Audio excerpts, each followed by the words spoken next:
Okay. Well, here we are yet again. Kenny Veach, MCave Mystery live stream in regard to what's recently gone down, recent videos, but also a focused discussion and talk, a reaction, my points of view of the supposed disturbing, unexplainable sounds some have called phantom footsteps out in the Mojave Desert, such as Little Jermay Canyon and around the Mineshaft area. Driven X Adventures has encountered his own experiences with sounds like that, but supposedly he caught it in the act as to what was causing the sounds. But is it universally explained? Can it be applied to every other hiker's personal experience or not? That's what we can get into today. And also want to give a heads up in regard to the timing of this and how another video can be done at another point in time, because I think they're possibly isolated or separate, as in where noises come from, the sources, the origins of that. But first of all, just say welcome if you're watching the live stream in the chat, you're watching in the background, and for those who may be watching on catch up at a later point, hopefully you enjoyed the live. We've got Andrew Culver present, Mad, EJ. We have Trav once again, Sweet Echoes, welcome. I'll repeat myself possibly as we do go throughout, as new people come on in, and hopefully there's a handful of people present. So just a little bit. So I might play just a little bit of the clip by Driven X Adventures shortly in regard to what he was pointing out that was causing the sounds. Just a bit of a backstory, first of all, for those that don't know why it is a big deal. Individual hikers have gone out searching for Kenny Veach and signs of the M Cave. Some have encountered strange, unexplainable sounds where it appears that they're not alone, that there is someone or something lurking and present. That's appeared and been experienced daylight hours and even in the night. For those that have experienced it or came close to, I believe Trav recently brought it up. Previous to that was SB Vega's Adventures, who mentioned about the phantom footsteps, some kind of encounters with that. J Chuck also heard phantom footsteps around the mineshaft area, as well as whispers, voices. Ghostly, who knows? But for those encounters, they themselves were the only ones present, at least to their knowledge visually. Sean Horlacker and Scott Natal have both heard footsteps, but in the dark, when they were making it back from one of their hikes separately. Sean Horlacker further experienced sounds, but did not capture them on camera, for example, in 2016. 2019 is when Sean heard them in the dark when going back to his vehicle. But in 2016, it's when Sean Horlacker was in a tent camping out there with his friend. Friend was asleep, but Sean was either half awake or was woken up by the sound of like footsteps of something unknown lurking around the camp. And it got a little closer and closer as time went by. And I believe Sean was armed at the time, getting ready to pop out if need be. And eventually the footsteps quietened down and dispersed and faded. And that was the end of that. But when you're out there and you're dealing with the dangers of the environment, the ground quality, the heights, the drops, and as well the unknown, there's a lot to handle when out there, as well as temperatures. And even, if you're going to be recording footage, for most people that have gone out there and have individually experienced strange sounds, majority have not caught it on camera. Probably because in the moment you're not anticipating it, so you're not going to record. But Driven X Adventures did capture some sounds, and I will explain that bit by bit because it does require two videos. We got Key West, welcome. It says, I watched that video and I'm a country girl. No way of people hearing footsteps. It turns out to be a rabbit going about in the bush. Okay. So, are you saying Key West, it's hard to believe a rabbit would be causing such sounds? I mean, this is a discussion which we can get into tonight or for some people today, because it can vary. Some sounds can be created by animals and wildlife, of course, but what Driven X Adventures experienced, would it apply to every other hiker? And I would say not really. You can put an argument across a case to say it might be or something similar, but each hiker that goes out there can be a separate, unique experience from one another. As said, what Kenny Veach may have encountered out there could be different to what Jeff Clark encountered, different to what SB encountered, different to what Scott Natal encountered. Different people, different times, some different locations in between, and different mindsets, you know? If you're a bit more open, you might pick up on more. If you're a bit more sensitive, you might feel sense more. If you're more level-headed, more maybe dismissed or just put aside. Um, Different ways of looking at it. So the reason why I'm doing it now is because enough time's passed by, and more so the part 2 video was released by Driven X in regard to his tent, sounds scraping on the side. How it was portrayed before the video aired sounded like it could be similar to what Sean Hallaker experienced in regard to camping and, not being alone out there. But in terms of how it came across in the actual video by Driven, it didn't seem as disturbing. See, the part 1 video was, in my opinion, personally more interesting as it was captured on camera, the sounds and roughly where it was coming from. This part 2 video was more so Driven referring to what he encountered the night before, which he didn't capture on camera. I know there's been some other YouTubers out there. I think there's one called Grizzly or something, a UK hiker camper that would go out in woodland and abandoned and haunted places, camp out, and if they heard anything strange overnight when inside the tent or walking about in the dark, they would record it and capture the sounds. There seems to be a lack of that in the Kenny Veach case, which is unfortunate. It was Kenny Veach himself that did capture ghostly voices down Pitcher Canyon, and Kenny was unaware of it at the time because he didn't make any references or acknowledgement. However, in regard to the mineshaft area, a couple of these hikers who have heard footsteps, it's been in a, you know, specific concentrated location. So the more activity going on, these individual hikers, is the more to it within the area. If it's a concentrated location, is it a hotspot for paranormal activity? Is it a hotspot just for certain wildlife? And if they live nearby, whatever that wildlife may be, that's what could be causing the sounds. Let's just catch up with some of the comments now. Andrew, how does a rabbit stop when you stop? It's true. They would be so scared of a human, they will run the other way and not follow, and they will keep on running. Pretty much. They move around more randomly than sounding like someone or something is matching the rhythm of hikers' footsteps. Now, it's a key point to mention because matching footsteps could be an attempt to mask one's own. If you're lurking or if something is lurking upon another person, if you match the footsteps and the pace, you might be able to get away with it. And then when the person stops, you stop too.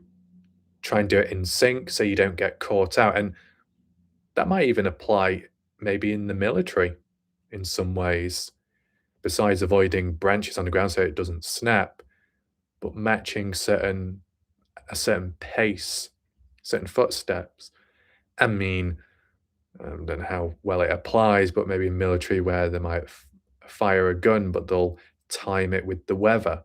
If there's a thunderstorm, or if there's artillery or gunshots elsewhere, timing it with other sounds to mask where it's really coming from.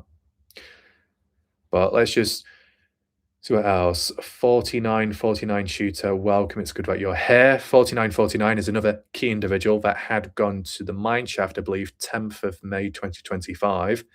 They say, I've heard them. The steps were like from a hooved or unregulated animal. Hooved, okay. They were too loud to be a rabbit. Fair enough. A hooved or ungulated animal. What, like bighorn sheep or something like that? Or there's a mountain lion out there. And that's the thing. What Driven X claims can be true for his personal encounter at the time, but it doesn't mean to say it'll cross over with other hikers out there. It might just mean it's another type of wildlife animal out there. 49, yes, like a sheep or deer. Fair enough. And it's important that because you've got to consider the pace of footsteps, the frequency of them, the sound, the depth. There's a lot to consider because even when you compare between humans' footsteps, the sounds can be very different from person to person. Mad, with the mindset of Kenny and his way of explaining things, do you think he found a cave and saw something shaped like an M, like a clue of something close to the cave? Okay. Seen something like an M. So the M could well be a symbol, a pattern, a shape next to or near an entrance of just a cave. I guess what I would say, if that was the case, of course, the cave would have to be deep enough to explore. In terms of hikers that have gone out there since, they've just not been able to find an explorable cave. Regardless of regardless of whether it resembles what Kenny described, just simply finding a cave to explore in the first place seems a difficult task by hikers. And people have gone out there and spent quite a bit of time and effort looking about, doing the best they can. And if they can't find an explorable cave, what does that say? Though, you still have the possibilities that if there was a cover up, or if there was some kind of rock fall or a fill in naturally or man made by someone, some people, you might not be able to find what Kenny did. But in some ways, if Kenny truly was in the area that he claimed it was present, well, when Kenny was out there, it must have already been filled in by then because he wasn't able to find it. Andrew, I've always had this thought that M is for my cave and it's Kenny's personal space, man cave, or final resting place. If it was possibly Kenny's final resting place, would it conflict, though, with the whole mention online about no one will ever find him? Why give it away or give clues as to a cave out there where he could be, where it could be his final resting place? But, beside that, a personal space, maybe a location you go out to rest, to relax. Did Kenny go there? Well, if he did, would he still be there now? We've got Conservative J, welcome. It's Skinwalkers making the Phantom Steps, same kind of phenomenon that's happening on Skinwalker Ranch. And I'm sure Jeff Clark will possibly agree to that because he's been referencing Skinwalkers, Little Jeremy Canyon. What does Andrew say? Yay, in a week's time, this crap cortex is all done. Oh, boy. Anyway, I do have the video here by Driven X Adventures. Let's just see if I can find the part where he refers to the adverts. I'll have to wait for that. Welcome to anyone else that is joining this live stream. Just a bit more of a focused look today on the strange sounds in the desert area and what possibly caused it. One hiker known as Driven X Adventures had encountered it himself just recent, but he also came to a conclusion and supposedly caught on camera what was causing it. It might be hard to see. Oh yeah, this was the other thing which was mentioned, and I'll try and get it playing now. Because besides the supposed rabbit making the noises when moving about, which might be hard to believe, there were sounds made on the side of his tent when he was asleep, like something was falling down, dragging down the side of the tent. Now, what would that be? An animal, wildlife clawing and scratching at the side of the tent? Rats, mice? Are there any out there?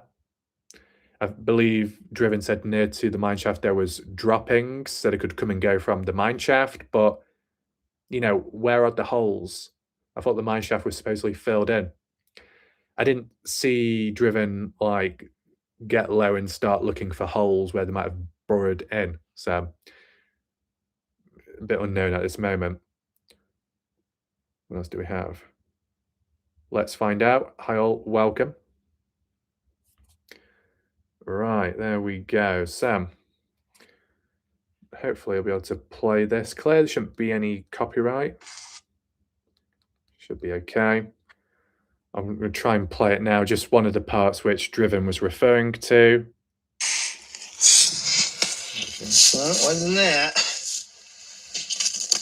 Wasn't that. Like something fell all the way down to the ground here. Well, I don't know what it was.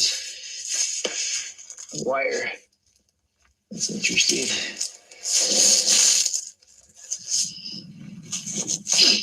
That woke me up. And then something else woke me up, like another scratching sound that came from like over here. The only thing I can think of is probably a rat or a mouse that lives inside of there. Because I've seen rat droppings inside there. So it could have came out of there. Other than that. Okay. Pause for a second. So you can let me know your thoughts about that part which he was referring to, the scratches on the tent and the side. And in terms of the sounds from the mine shaft, well, it could be interpreted like that. That one's rather interesting. So in terms of the order and in regard to what we're focusing in tonight, is more so the after effects, not during the daytime, which was the day before. I think that would have been the 10th of November, because you got to take into consideration with Driven X Adventures videos in recent time, about 3 or 4 of them had come from back when Driven did his live stream around the time of Kenny Veach's anniversary, as of last month, November 10th. So those videos were done back then and have been uploaded recently, bit by bit.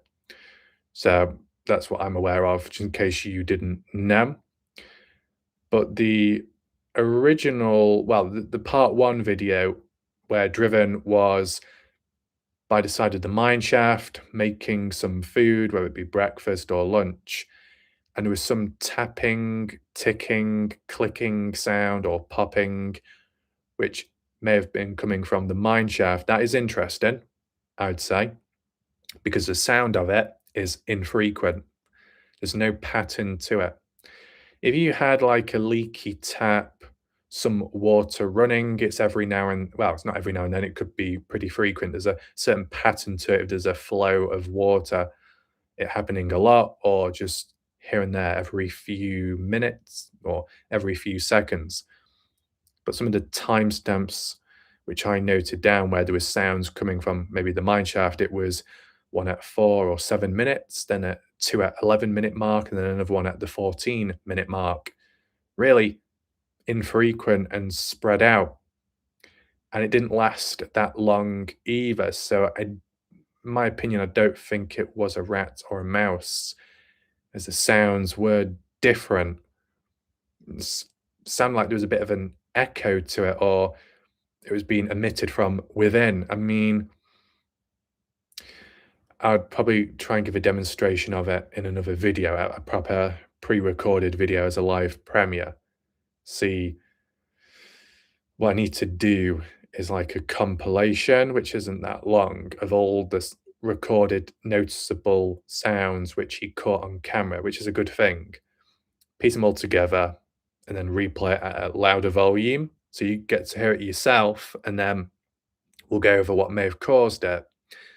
If it is to do with a bighorn sheep or other wildlife clunking their heads or whatever's attached to their heads, antlers, deers, against one another or against a tree, and it causes that echo sound across the valley, across the canyons. I get that, but the sound, this particular one, sounded more closer and more in the left ear as he was panning around, and more in the left ear as in towards the mine shaft, and sounding like it was from underneath. And some people have suggested or wondered, I hope no one was buried alive down there. I personally don't think that would be the case, but we've got to take into consideration the timing of when Driven X Adventures had recorded it, which was around the 10th or the 11th of November 2025. It was Travis' neighbour's 1 month beforehand, as of October 2025, that was out there, and it wasn't filled in the mine shaft. So maybe Susan did report it in, wanting the mine shaft to be filled in as of 2024, but it was 1 year later when action was taken, and it was within a 1 month time difference between October 2025 and November 2025. What I'm saying is, if you was to suggest that a person was buried alive somehow in the mine shaft, would they still be alive when Driven X had got there and did his recording? Personally, I think if a person was buried alive in the mine shaft, it wouldn't just be a tap every now and then, it would be a bit more frequent, maybe with a level of panic, and actually maybe using their voice, making more sounds. It's just my opinion. What else do we have here? So Key West, skinwalkers are specific to the Navajo tribe and reservations. Besides, they're not what Skinwalker Ranch make them out to be. So why does Skinwalker Ranch make them out to be something different, which they're not? Is it done to exaggerate or what? Skinwalkers are not what you think they are. We got Mike, welcome. I think it's important not to stray too far off the original description of the shape and location. The narrower shape, proximity to ground level, there hasn't been much focus on the exit route. So, Mike, when you refer to focus on the exit route, the exit of the cave or the exit of the hike? Because from what we're aware of it, supposedly it's Picture Canyon, which Kenny exited out of as part of the loop. Andrew says, gotta fly, take care. Mad, could it be the foam and the rock and dirt on the beams that was in the shaft making the sound? Expanding heat. I guess it comes down to the timing of when it was filled in, because if it's not that long from when Driven had gone out there, then maybe, yeah, there are additional sounds. But it was very infrequent, just because of where it's located and because other hikers have experienced sounds out there long before the mine shaft was filled in. That's what gives it a bit more weight and intrigue behind it. If there's only sounds once the mine shaft's been filled in, you could probably justify it and say maybe it's the boards, the foam and all that. But before the fill in, there was already weird sounds out there. But it could be different for each experience. Sweet Echoes, why didn't he get audio on that? What, in regard to the mine shaft? If that's what you're referring to, he did get audio on that, and I will do a video to try and enhance it a little bit. But in terms of what you say, Mike, in regard to sticking with the original description by Kenny, and this is just a fact.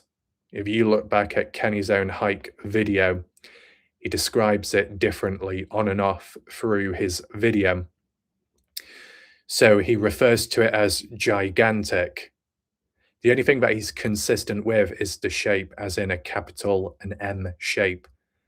But the other descriptions, Sweet Echoes, the tent. Why did Driven not record the sounds with the tent?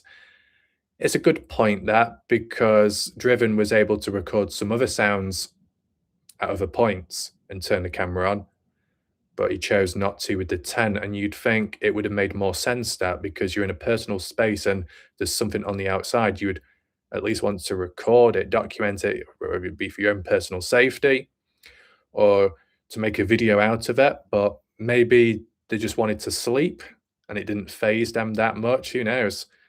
But other campers, hikers in other situations, when they've been woken up by sounds with the tent, they've recorded it. I've seen it on YouTube. Anyway, as for your comment, Mike, Kenny Veach described the M cave as gigantic. He also referred to it as the same height as himself, and Kenny is under 6 foot. So Kenny is not gigantic, but he says that the cave is. But he also says the cave is the same size as himself. So he's got the height dimensions all warped and messed up there. Kenny also mentioned that it's on the side of a mountain, which could imply so far up and not quite on ground level. Just by doing a Google search, when you type mountain, cave on the side, most of them tend to be of a slightly higher elevation. And yet later in the video, Kenny said it's on ground level, like here. So which one is he telling the truth about? It's a bit all over the place. And then towards the end, when Kenny said, "Oh, I didn't find that funny little cave," maybe he wasn't being literal in his wording, but word for word, you go from describing it as gigantic to then calling it little cave. It's not consistent. What else? Key West, it takes years for them to become a skinwalker. Conservative, been a while since SB Adventures uploaded a video. Yeah, so Conservative J, SB, I don't know if he has yet, but he does have another video coming out, a final hike in terms of a certain area out there, because it was that dangerous and demanding. I believe it's the Robin Canyon one. Be interesting to see. Of course, there is more frequency now with different hikers, which is obviously a positive, and it's still being done safely and successfully. I know we see some people online as the yap on, but still seems somewhat under control. So that's all good there. A quick drink. If anyone has any questions, feel free to drop them in the chat. Any thoughts, reactions to the sounds, let me know. In a second, I'll play the other clip where he refers to the rabbit. I mean, you get other hikers that capture wildlife out there. The lizards, scorpions, like SB encountered Jeff Clark with the snakes, but those sounds aren't going to apply to footsteps quite the same. I think what's important to acknowledge, as we're referring to with each hiker, different experience, but when you refer to footsteps, they've got to be loud enough for you to be able to hear. Would a rabbit be able to cause such loud footsteps that you would hear it? Well, if you're the only person out there and providing it's pretty quiet, there's not like, it's not windy or raining, if it's fairly quiet out there and still, you're going to hear more. And especially at night time, sounds are going to be amplified and sound worse than what they really are at times. Some people that have camped and hiked out in woodlands, even in the UK, at night, everything sounds a lot more scarier than during the daytime because you can't see what's going on. You don't know what it is. You're dealing with the unknown. And if you're not familiar with certain sounds by wildlife, your mind will wander in all kinds of directions. It might be a deer making a certain sound, a fox. I mean, put it this way: when you get foxes making sounds with one another in the dark, there's been times where it sounds like someone is getting raped, like an actual human. Sometimes when you hear from a distance, sometimes fireworks, it might sound like gunshots. That can happen. So it's worth taking that in mind. But the pacing is important. The frequency is too. If you're covering a fair amount of distance and you hear footsteps in the same direction, whatever it is, at least it's stalking you. If it was something small and scared, it would not be going your way. It would eventually tail off or run away immediately, like how it did with Driven X. Come across that rabbit, the rabbit ran off, not towards him, and did not follow him. So, the other thing that you got to consider, even like with humans, what's this? MF, got a haircut? Yes, I have. When you got humans, you compare a fully grown adult that could weigh 220 pounds, compare that with a younger male that weighs significantly less. The footsteps are going to sound different. They might still be human like, but they're going to sound different.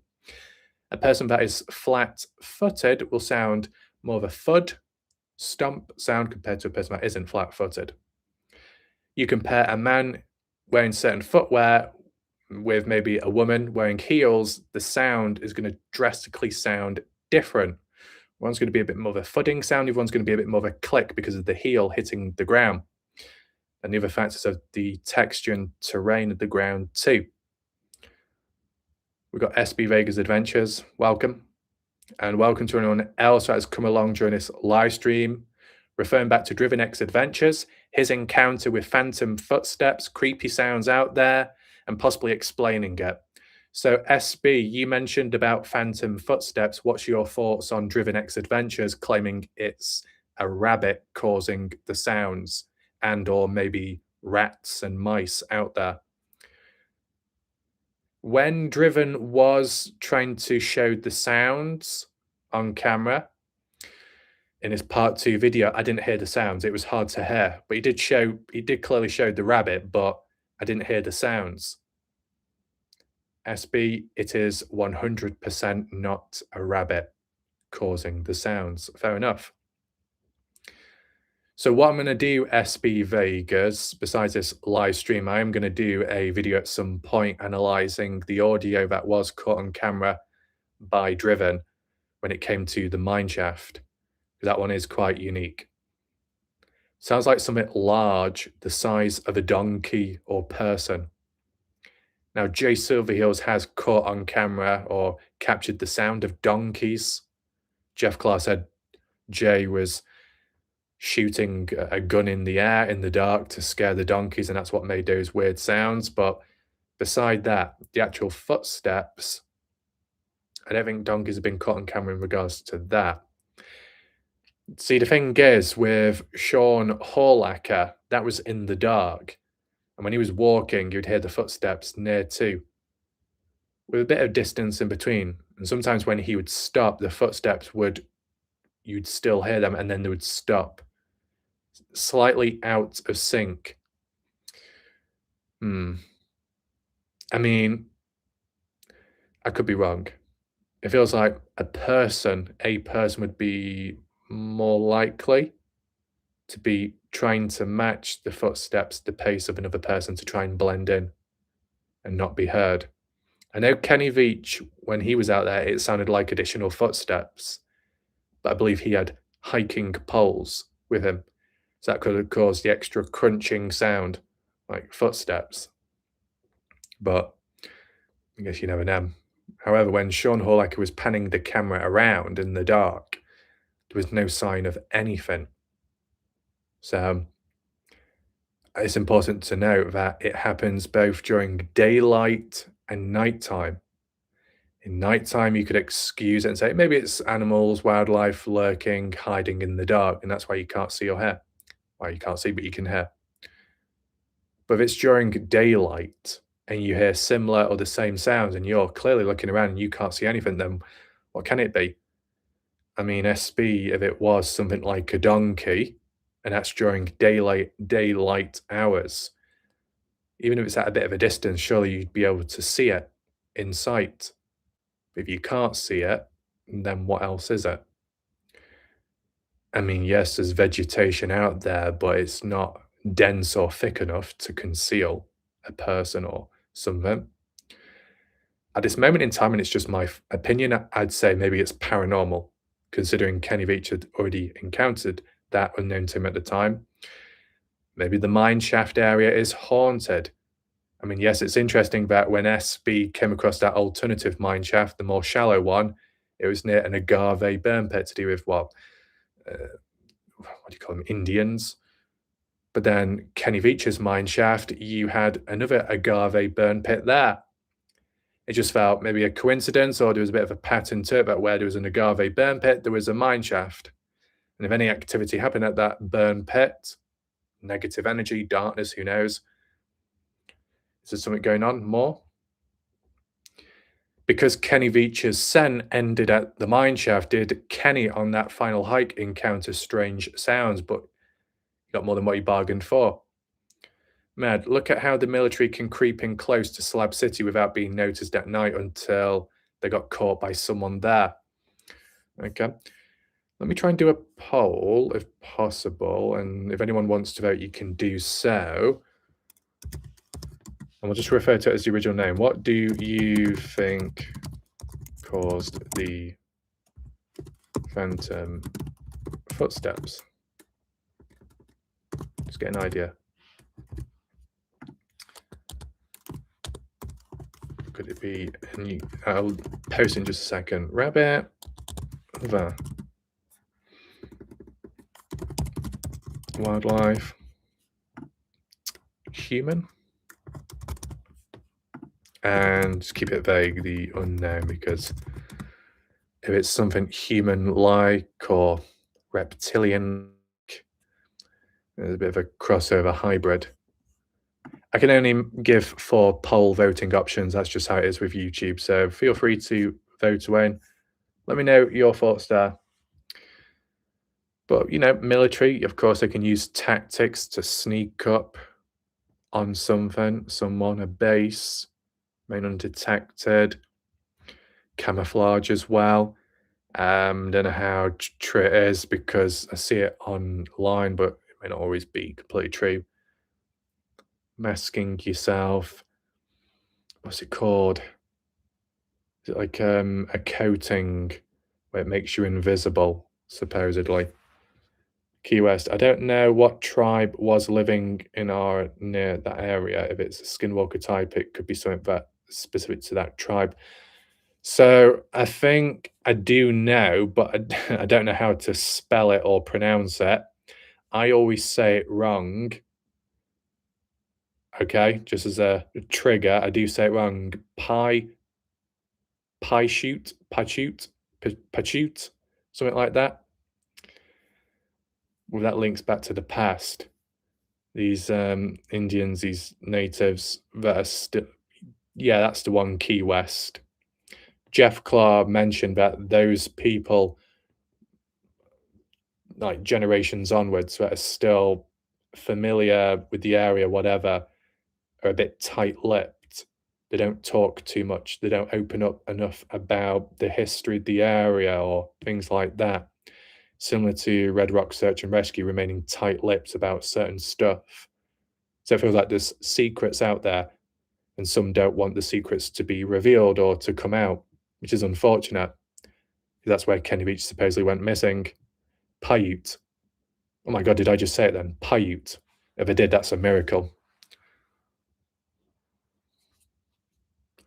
Let's just check on here in regard to the other sounds, if I can find it. Collect Foxy dollars on our free-to-play Plinko. Bastard advert, shut up. It's getting revenge on me for the adverts. Forgot about that. I had it on high volume. My trail led me. The Utes from Utah and near areas, they are the upper Ute. Yes, you said it. Paiute. Good. That's good to know. Easier to say that way than how I was saying it. All I'm doing now is just trying to find the rabbit bit. Oh my god, another fucking advert. Jesus. I'm not the one to talk about. That's the Phantom footsteps right there. Oh, cottontail rabbit. Does he put it on the replay? They make noises, believe it or not. Right, that'll do then. There he goes. Right, so what I'll do is I'll just play the clip now. Whether you hear it or not, I'm just going to play it anyway. I really hope there's no adverts. It's going to be really noisy.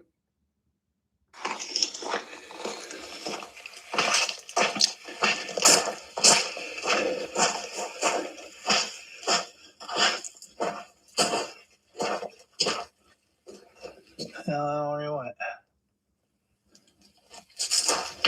There he goes. See him? There he goes. See him? There he goes. See him?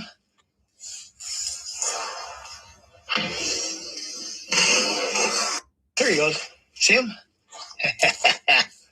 That's the Phantom footsteps right there. Oh, cottontail rabbit. They make noises, believe it or not. He's gone. Hopefully you saw it. I mean, in terms Heard it.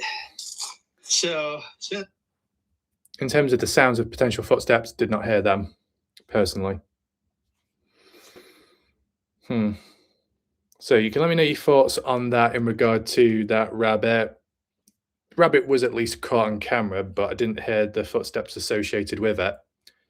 Would have been probably too light and too quiet. If you're there yourself in the moment and it's quiet, then those sounds are going to be amplified. But footsteps are quite unique in a way.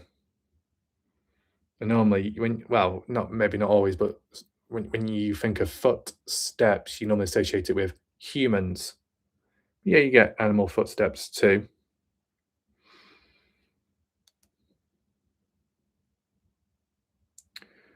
What do I have here?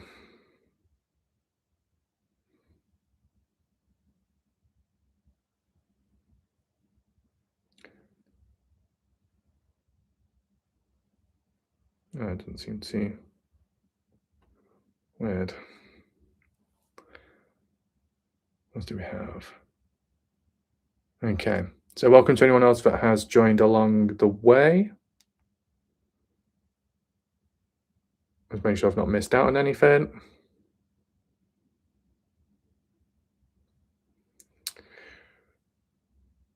Yeah, so we've got tropical palm tree, and based off what tropical palm tree has stated before, tropical palm tree 4 days ago said SB Vegas is a bullshitter. He's paranoid 24/7, and his missing footage is definitely just him not recording. I mean, how would you know tropical? Have you hiked out there? Now, I think, and I don't want to jump to a conclusion unless it was a different one,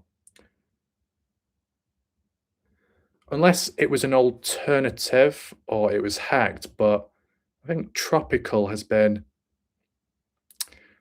bit of a naughty individual recently. Whether it be an alternative account similar to Tropical Palm Tree, a duplicate account, or it was hacked, but I do remember a reference or a slanderous claiming that Warlight Raf rapes people. I did see that. Very pathetic behaviour, I'll be honest with you. But look, this is the thing, this is the reality. With the Kenny Veach case, arguably in some ways or another, it's more pathetic than ever in terms of human behaviour. In regard to the hikers, better than ever. More frequent, focused, full on, equipped, doing the best they can, and very responsive and helpful and cooperative, which is what you would wish for. SB is a good example of that. Travis Neighbours, a recent one, good example of that. Jeff Clark too. But in regard to the general population, though, raises a few questions along the way. And as I said, whether you are a hiker, some kind of creator, investigator, storyteller, whatever it is, the more frequent you are, the more of a target will be put on your back or on you in general. That will lead to higher levels of criticism, higher levels of resistance. And what's really pathetic is the types of resistance. It's not pettiness, it's more darkness. That's what can push the idea of the Kenny Veach case being much darker as for the outcome. Because if some people out there are willing to try and destroy others or make false claims and use additional resistance, intimidation, it comes across at least that they may be a part of Kenny's disappearance. They do themselves no favors, just like other cases out there. People have the cheek to whine and complain and say, why are you going after me? Why are you making these suggestions or pointing things out which aren't exactly true? And go on like that. It's like because you dug yourself into a hole where you came across as suspicious, dodgy, threatening. Not a good look. Of course, we've seen the rise of those that have a love-hate relationship, as in they can't stand something, but they continue to consume it. Tends to be males as well. Disappointing. What else do we have? Key West. Driven is a few cuckoos from the fake really Robin. I mean, all you can say is, and this is just my opinion, despite all the other stuff, Driven X Adventures, at least he was able to document and capture at a good time of when the mineshaft had already been filled in. And it was perfect timing that Travis was there 1 month before. So even though we don't have the exact time date as to when it was filled in, you can pretty much say it was between October 2025 and November 2025. So very recent, but a long time in the making, considering when Susan had reached out to them in 2024. So there is that. At least Driven was able to capture on camera the sounds from maybe the mineshaft. It's clear enough to hear, but I'll make it clearer and I'll do a compilation video of that. Let me just check what other videos have I done in recent time if they need to be talked about.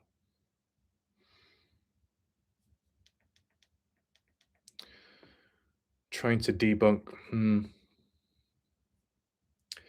But that's the thing, just like in general in life, you experience something, the unimaginable, the unexplainable, or something dark, scary, and it impacts you in some way. Other people that haven't experienced it will just simply say, oh, you're probably making it up. Oh, you're making something out of nothing. Oh, it's not that bad. It's not really that bad. It wasn't meant to be like that. It's fine. It'll be okay. They need to experience it themselves to know what it's really like. But that can come in many different ways. Even psychologically speaking, if a person has a phobia of something, it might relate back to a past experience. It maybe even dates back to childhood, a negative encounter with a certain variable, a negative encounter with a certain person, type, or animal, and it's kind of scarred them. A first negative impression, a bad enough one, which has impacted an individual.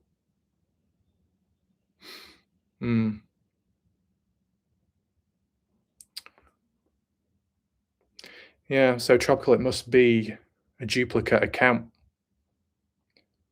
because it had the same username and profile picture. It's very unfortunate that. I mean, whatever's going on, it could be a form of divide and conquer. That's always a tactic that some humans use, impersonate somebody else to then plant a seed of doubt into a genuine person and they get criticized for it. It's unfair. But I'm also aware of the attempt of that to make it seem like that when it's not really, and it's the original thing. It is a chessboard game. In the background, in this case and community, There's a handful of humans that are treating it like a chessboard game. And they tried to play it with me. It's not a good idea. It's pointless. But yeah, in regard to, for example, psychologically speaking, negative encounter impacts that person, their outlook, it's fair. It's rational based on what they know, all they know. But someone that hasn't experienced it will just downplay it until they experience shit that goes down. And then they're like, oh, okay, I understand now. See, what separates me from most humans is I don't have to experience it to know what it's like. Because with an ounce of common sense and a level of taking it seriously and a level of importance, you can imagine what it's like.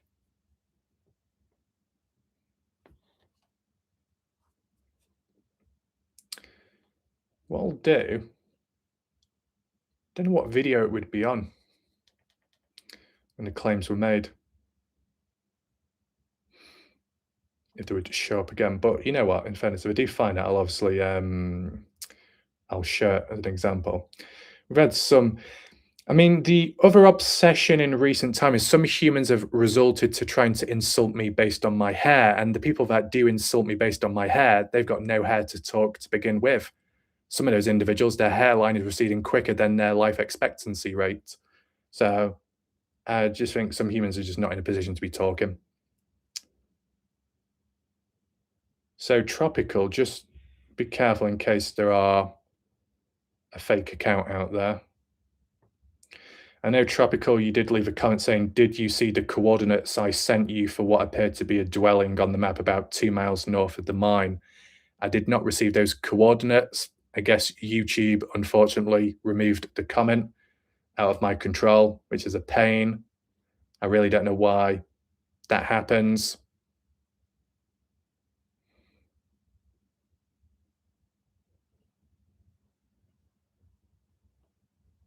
I'm just going through some comments in the background just to see if anything shows up. What video was it on? Well, that's what I'm doing. I'm looking for it, because what tends to happen is when, just in general, when a person acts a certain way, they do tend to delete their comments afterwards to try and cover it up. I've seen it happen.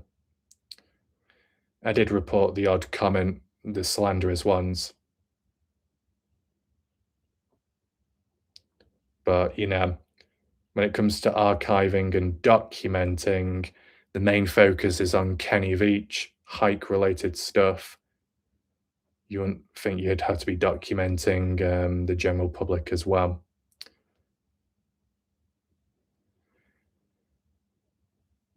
Oh, we got Mem. Welcome. Welcome to the channel, the live stream. Let me know your thoughts. If you want to elaborate as to why you think that Kenny Veach is not dead, let me know. I think maybe the odd comment may not show as well, because with it being reported, action was probably taken on them. Which, I mean, I had a screenshot, but actually, I think I've got a screenshot somewhere, but I'll just have to check first of all, because a lot's been posted since. If I find it, I'll share it. But yeah. I probably do need to do a Noah Presgrove video at some point, just a follow up there, but the main focus is on Kenny Veach, of course. Welcome to those that have joined just recent. Talk about strange sounds. The mine shaft. Are we getting near to it? I hope so.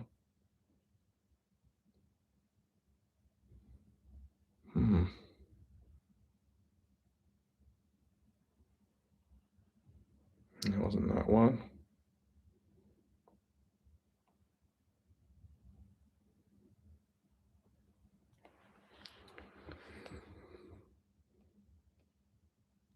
I think the sounds, whatever I mean, if SB's there, do you think the sounds are related to something that's been responsible for every other hiker hearing the footsteps, or is it different for everyone? Is there a pattern?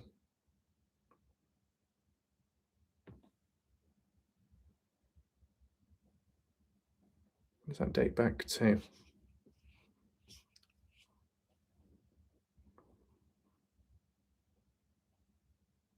I did get a screenshot, but then I would have had no use for it. 49, we have discussed this before, but the fact that Really Robin Search and Rescue didn't extend their search. Oh, sorry, Red Rock. I got mixed up with the RR. I thought you meant Really Robin. Red Rock Search and Rescue didn't extend their search past the mine tells a lot about what they thought.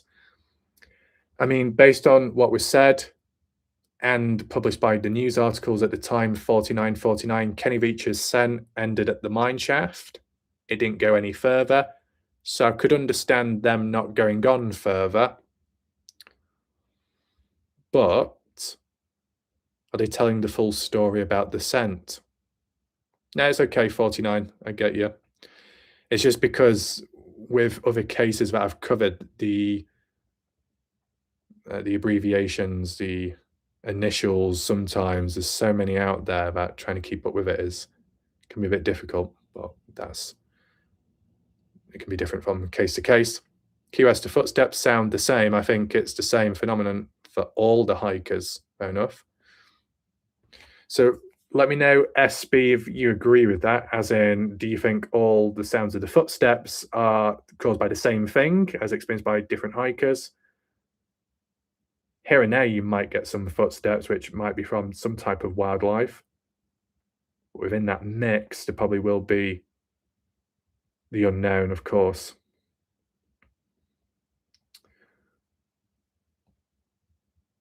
I'm still bloody scrolling and scrolling through this. It should be here. It will be here. How long ago would it have been? Can't be that far back, can it? Can't speculate on the cause, but most hikers report something similar. And to my knowledge, SB, most of it has been around the mine shaft, I believe, or roughly in that area.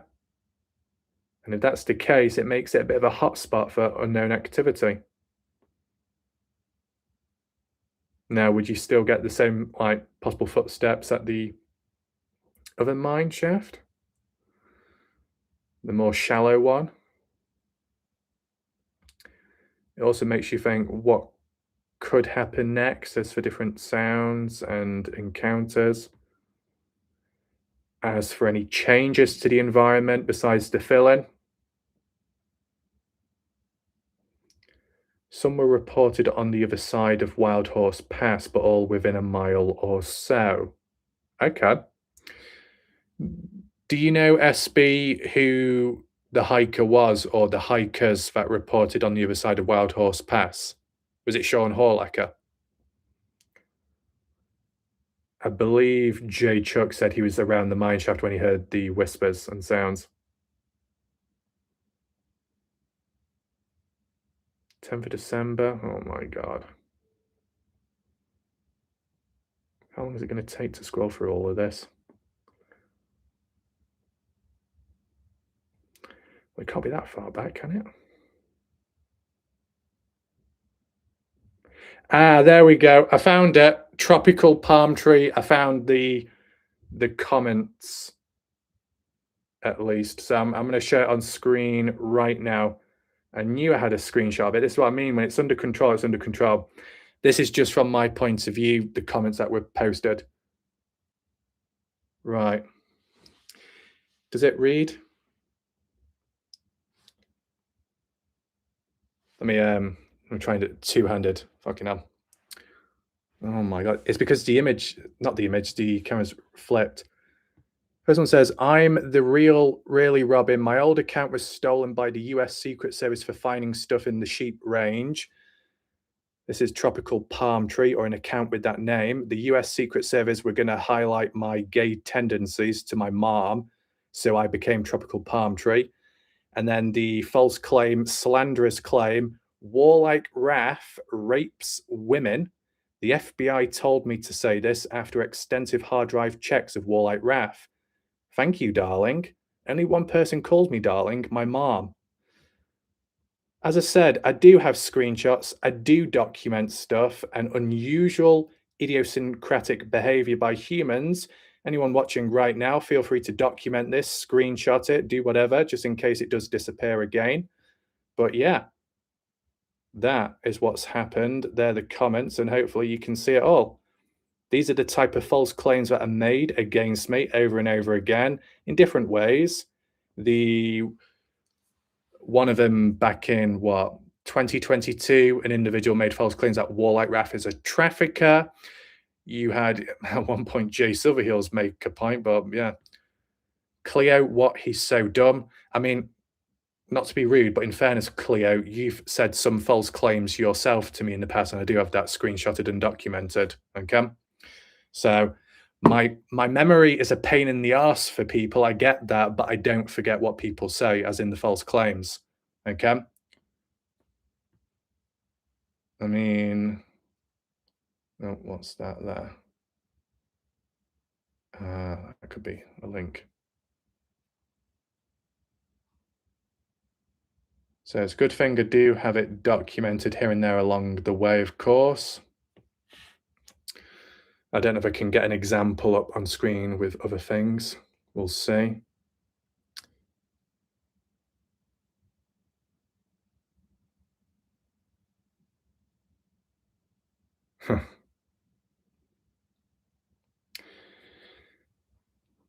I don't worry, Cleo. I'll show you what you said, but I don't know if I'll do it right now because I need to get a handful of the screenshots together. But what I'll do, Cleo, in a separate video, I'll do a compilation of it. But they are here. Some of them are a bit. So I mean, the reason why I document it and why I remember it is because yes, people can change with time, but I'm not going to fall for it. Okay. I've dealt with some psychopaths in the past. They tried to act certain ways. It did not work. Even to the point where one was pleading and begging, a psychopath of all people. I don't know why humans want to play that game with me. I don't know why humans want to try and play psychological warfare with me, because it's just pointless. At times, I will know more about people than they know about themselves. Okay, I see the patterns, I see the trends. You see me make the predictions along the way because it's the experience and the stuff that I've gathered with time. I've analyzed humans for over 11 plus years now. So I do pick up on the signs and the behavior by some. It's very disappointing to see. I am disappointed, but it does happen. So yeah, it's all here. I will do a video, not a dedicated one on it, but I'll do a sideline reference at some point. So be on the lookout, Cleo. Make sure not to miss it. So the last live stream that was done on the Kenny Veach MK case was 11 days ago. And it's to do with lots of strange activity, because it was lots of strange activity. It's a roundup of the weird things going on and whatnot. Oh, it's up on screen. There you go.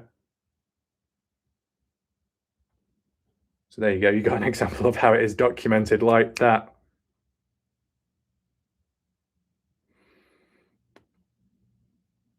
I'm just checking the comments of the last live stream in case you're wondering. If anyone's got questions or thoughts, or they want my perspective on the strange sounds out in the desert, Picture Canyon, Mineshaft, Driven X Adventures, you let me know and I'll follow on with that. Mad, SB, question for you: when you are out there hiking, do you get dirty and sweaty a lot? Reason I'm asking is how clean Kenny's shirt looked when he got back, and having the bear, his shirt looked spotless. That is a good point, Mad. That has been mentioned in the past. Artari did a bit of an analysis on that. In terms of the wetness or the lack of sweat, one way of possibly explaining that is, depending on the temperatures, if it's windy, a form of evaporation in which if you were a little bit wet, it can dry up, if that makes sense. SB, I got absolutely filthy and covered with sweat after a hike. So, SB, when you say you get filthy, is that in general? Is that for every hike? Because when Kenny Veach did his M Cave Loop Route hike, the 10, 11 mile one, would you get really dirty on a hike like that?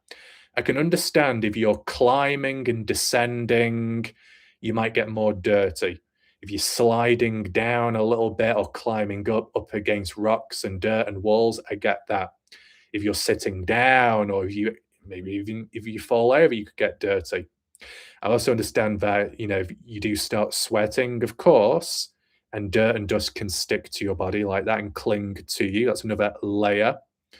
That's what happened in the Noah Presgrave true crime case, where it was humid, it was dry, it was warm out there, and Noah fell out the vehicle, a side-by-side rollover, and got all dirt on him, and it stuck to his body because of his body being sticky in the first place. SB says, generally, yes, you can get dirty out there. Okay, so then we can put the argument across and say, well, why didn't Kenny Veach? Yeah. I could get just a screenshot, well, not quite a screenshot, a photo of that, because then I can use that comment in the future, SB, from your own experience on a general basis and compare it to Kenny Veach. I'll even make a note of it as well, because like with the cooler, the beer and the frozen water, some people were saying, would it be like that depending on how long Kenny's been out there for? Kenny lack. I might have done a bit of an analysis, but if we can compare it to another hiker, then that's good. Trav, you let me know, Travis, when you went out there to the mine shaft, would you say you got quite dirty? As in, just the general dirt went out there. Did it look like your top, your shorts and stuff were like really dirty, or were you quite clean besides the sweat? We got Maddie. Welcome. It's good about your hair. I'm okay, and you? Kenny, lack of dirt and sweat. Now says, it's important to do all this because, if Kenny Veach did a half-hearted hike of some sort, but in fairness, Kenny did start his hike at the mine shaft and he would have had to have covered 3 to 4 hours on foot to get there. And then recording himself down Pitcher Canyon on and off through the hike, he did show himself doing quite a big hike. But the lack of dirt and possible sweat, did he clean himself down before he got on camera? Maybe he did that. Compare with SB's comment on live stream. I just think that the sweat factor, some of it can be determined by the temperatures, the weather.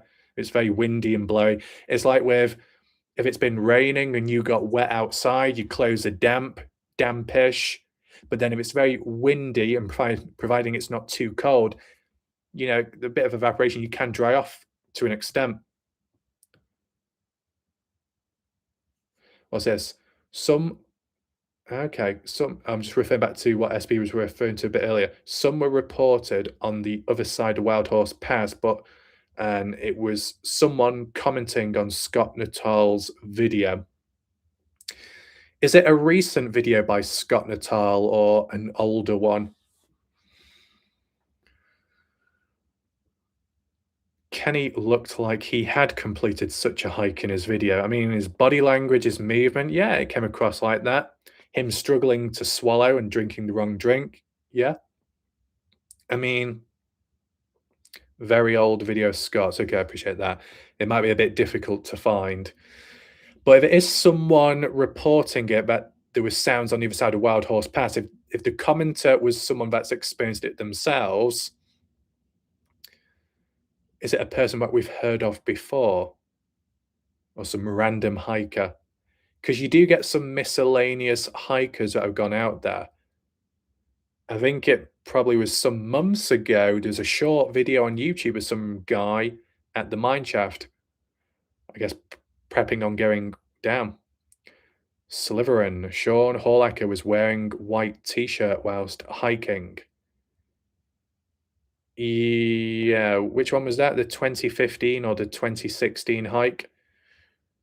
It's a key point to mention because if you are wearing white shirt, white trousers, whatever, it can be a magnet for getting dirty, or at least it will show more on something like that compared to if you're wearing a darker coloured shirt.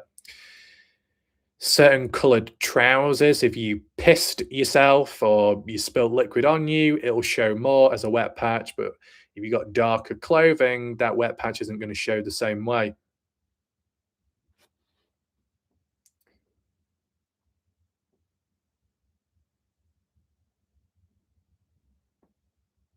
Yeah, so the other plank, what we've had in recent time, bloody advert, get rid of that in a second. And Robin also, they weren't dirty. To be honest, I can imagine Robin and Sean Horlack after doing all that hiking, wearing a white shirt is cleaner than me trying to eat some food wearing a white shirt. But anyway. Yeah, so the other weird obsessed individual in recent time, I can't believe that place allowed you to have Wi-Fi. You're sick. No, I'm actually quite healthy. Not seen the doctors in 23 years. All under control. Do one video outside your psych ward room. We dare you. You impetuous, incompetent, bombastic, idiosyncratic, egocentric twat. It is not a psych ward or a room. It is a consultation room, doctor's appointment. Get it right. Why is it with humans? Incompetent. But yeah, with resistance, it will be met with resistance, and I'll demonstrate that right now. It's what happens when humans want to mess about. Find out.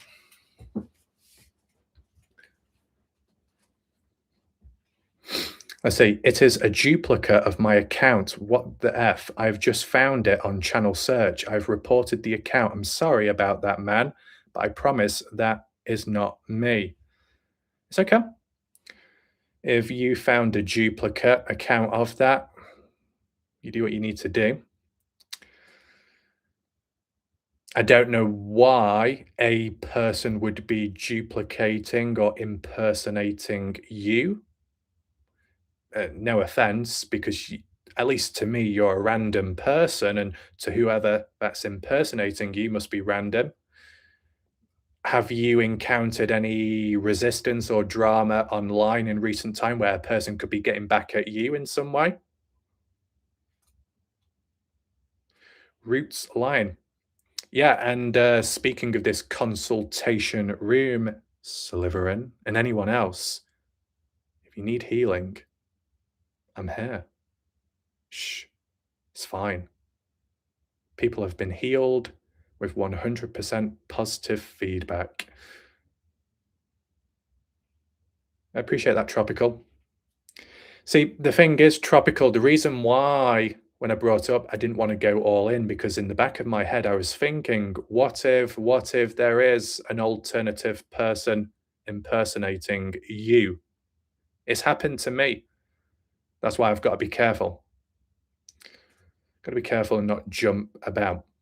But as said, this will be used if people misbehave, and we are starting to see that more often. Okay? Been used in the past, it works. Okay?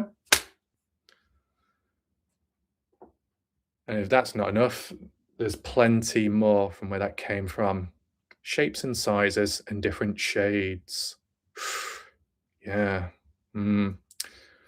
Anyway, with that being said, I want to catch up with what I was referring to. Comment-wise, wasn't too much there. Recent videos have differed. What was the last one? The Kenny Veach belt situation. In regard, I don't think Awesome Destroyer is present, but I'll read out their comment, or could show it to you on screen. I think that would be probably a better one, if it will let me. Okay. Put that down there. So this is just some additional things to refer to in regard to the Kenny Veach case. The Kenny Veach belt found branded on eBay by someone called Treasure Hunter or so. Awesome Destroyer left a comment here. I said, I talked to the guy before this video dropped. He says that, and I quote, I bought this from an estate sale about a year ago, the belt. Then he goes on to say, Kenny Veach is a leather and saddle maker from Iowa, well known and used to be my neighbor. People in the horse world knows him well. Must be a coincidence, and only a coincidence. But there was a comment by another person saying that they checked in Iowa, is it Webster City or something, the store, the place where this Kenny Veach artisan is at or working at, and the store is permanently closed, which is interesting in a way.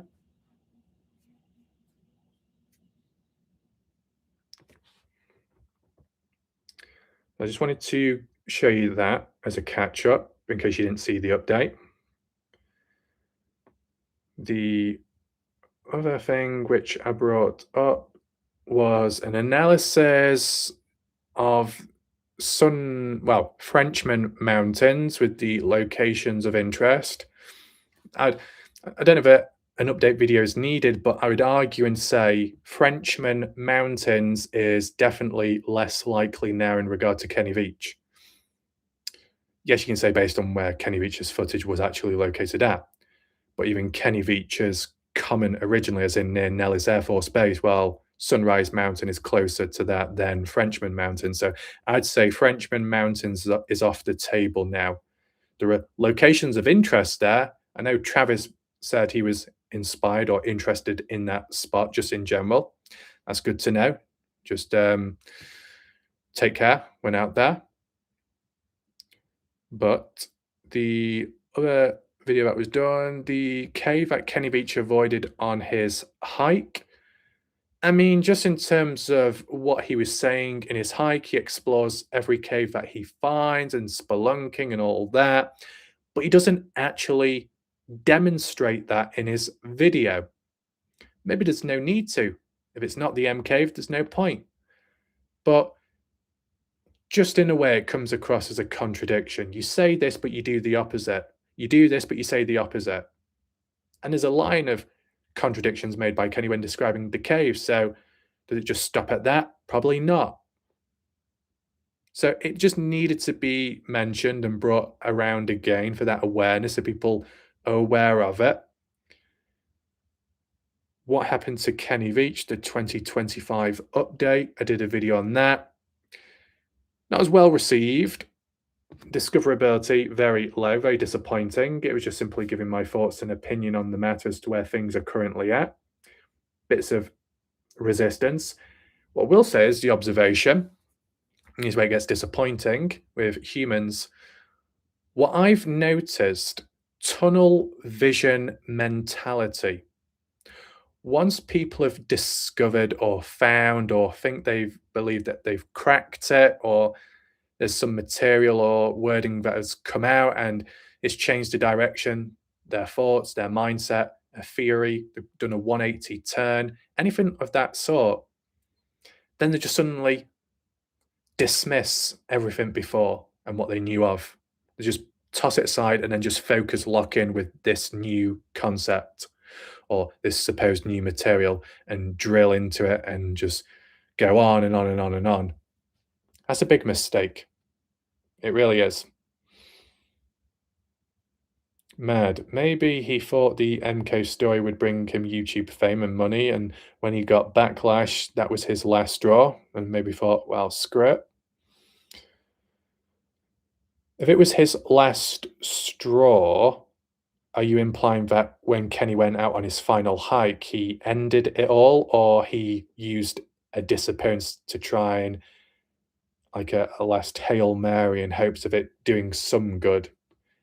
I mean, it's like that with a lot of videos on YouTube, whether you're monetized or not, part of the program or not. All kinds of videos on YouTube have adverts, so you can interpret it however you want. Kenny Veach's video does have adverts. It also has over 3 million views. Would you earn enough from just that, as in Kenny? Not really. It's passive, more so with time.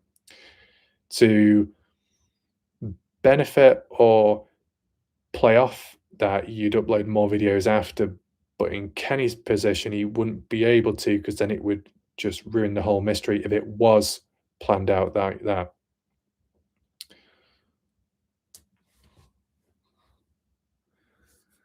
Thinking long term, fair enough. So it would be about 11 plus years now, which is pretty long term. How dedicated was Kenny? In fairness, he did say he was a bit of a storyteller. He was creative. His art, his creations tell a story, an environment, scenes in his house. And let's be real, one of the scenes in Kenny Veach's house tour video indirectly foreshadows what happened to him. Did Kenny do that on purpose to foreshadow what was going to come next? I'll have to do a video on that once again for that awareness so people do know. In regard to Sunrise Mountains, that's been interesting. I might do a follow-up on it in some way, depending on how it goes. Travis was good enough to actually go to the area very quick and pretty much debunk it. Some of us did as well, based on the lighting and the shadows cast, where it shows an M, but it's not actually a cave. As said in my video, I said it looks like a cave. I use specific language and wording, so people want to try and get me done there. Tough shit. Language and wording under control, as usual. But there's been some follow-up comments where some have been claiming, oh no, the cave is in a different direction. It's elsewhere. And people have provided coordinates. I'll do a follow-up on that close or soon, before or after the analysis of the mineshaft and the sounds on camera, that one. So a couple of videos to come soon. There's a lot of, hands-on ones and material-based analysis that can be done. Hopefully people can keep up with it. Well, I don't want to drag things out, but I can't do it all in one go because I think the video would be too long. We got Jeff Clark. Sunrise and Frenchman are much too close to the city. Way too much traffic for anything like M Cave. But I know language and wording isn't always meant by the person saying it to begin with, and mistakes can be made, and that's probably with Kenny. But Jeff, just based on word for word, no ifs or buts in between, just literally word for word, do you agree that Kenny Veach's YouTube comment, as poorly written as it may be, word for word, it does match up to Sunrise Mountains? Word for word. That's all I'm saying. He called Sheep Peak Gas Peak.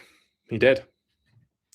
So when he calls Nellis Air Force Base, maybe he meant Nellis Test Range or Bombing Range. It's a fair comparison.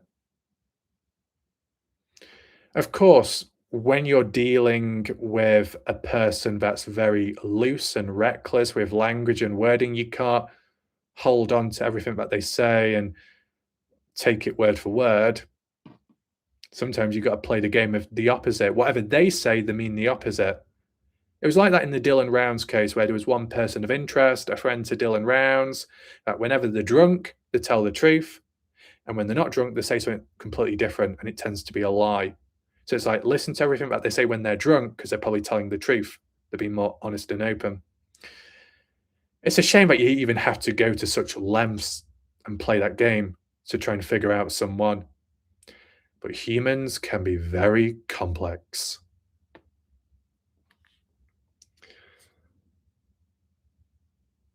Yeah, the other interesting thing is weird behavior by a couple of people the video in regard to Sharon Pilgrim being active in recent time, I'd say is pretty significant.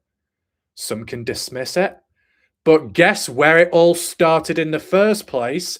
Kenny Veach's YouTube channel, 2020, video made by me, and that gained enough interest. People weren't as dismissive then as they are now. So what has ultimately changed? And furthermore, without the context at the time, with Kenny Veach's channel, the reason behind the playlist disappearing is because of a YouTube policy change. So it wasn't as mysterious in the end, but a follow-up was done. In regard to Sharon Pilgrim, it's been done manually, and that's where it stands out most. Jeff, he said, if I go right and go to the desert, he meant to the left. Wait, are you giving an example, Jeff, in regard to what Kenny could say or what Kenny did say? But I get where you're coming from, for most part of it. His Shark Tank, a bomb. I think it was that, but she is 76 years old, so does anyone really believe she is still hoaxing? The thing is, it depends how you look at it and what you're working with. The behavior by Sharon Pilgrim is questionable. Whether you just want to apply it to Sharon referring and outright lying about when she actually reported Kenny missing. It's not just that. Sharon Pilgrim played a game with another YouTuber saying, I'll let you know if you're close or far from the truth. I won't tell you what it is because I want you to work it out for yourself. I'm so excited for this. You'll know, Jeff Clark, because you reposted that particular comment to me. It's unusual behavior, isn't it? The thing is, and it's just a theory like anything else, right? Sharon Pilgrim doesn't have to be involved in Kenny's disappearance and still being alive and being hidden elsewhere. Other people over time have suggested, as a theory, and only that, the possibility that was Sharon Pilgrim somehow direct or indirectly involved in the disappearance of Kenny Veach, but not for the right reasons, something much more darker. It's not coming from my mouth, it's what others have said. Was Sharon Pilgrim, as a theory, responsible for Kenny's death? Was it some kind of revenge, some kind of jealousy? Let's not forget, Kenny Veach at one point was flirting with another girl online, or a woman, should say. I'll do a separate video on that.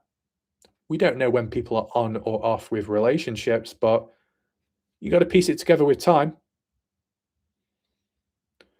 A person can look dipsy-daisy. A person can act and appear lackadaisical. I've come across people like that, but they know exactly what they're doing. People can act dumb, naive, confused, but they know exactly what they're doing. People can say, oh, well, I don't know what I'm doing here. I don't quite understand technology. I'm not quite familiar with it. I'm of a youngish age, 20, 30, but, I'm not quite good with technology. Bitch, please. What do you have? Oh, you got the latest smartphone. You got the latest tablet. You got lots of TVs, big size ones. You two-faced, hypocritical twat. Basically, humans that I've come across portray themselves in vulnerable ways, but really, they're not. Looks can be deceiving. Personalities can be deceiving. Some wear a mask, and other times it falls off and fades with time, and then you see people for what they really are. All you can do is make sure not to dismiss things, because if you do, that's where you go wrong. And I have seen it with tunnel vision behavior, and I'll go into a bit more of that shortly.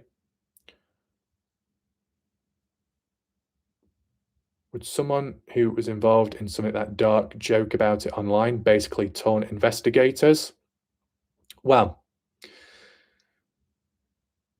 which one would I mention? So The first one, which was a retrospective reference by Sharon, as in, oh, once I said to Kenny, don't pull a Robin Williams on me.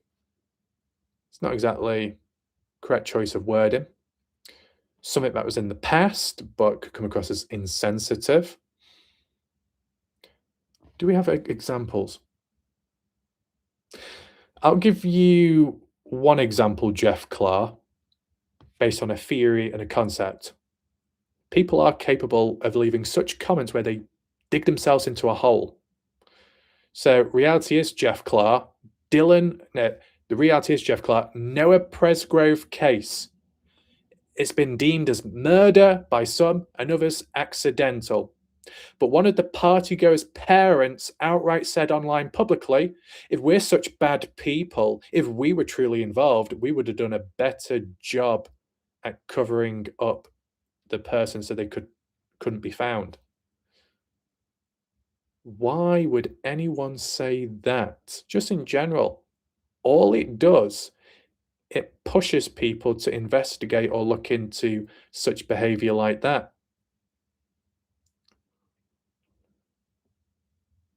None of the people close to Kenny are reliable enough to put any credibility into it at all.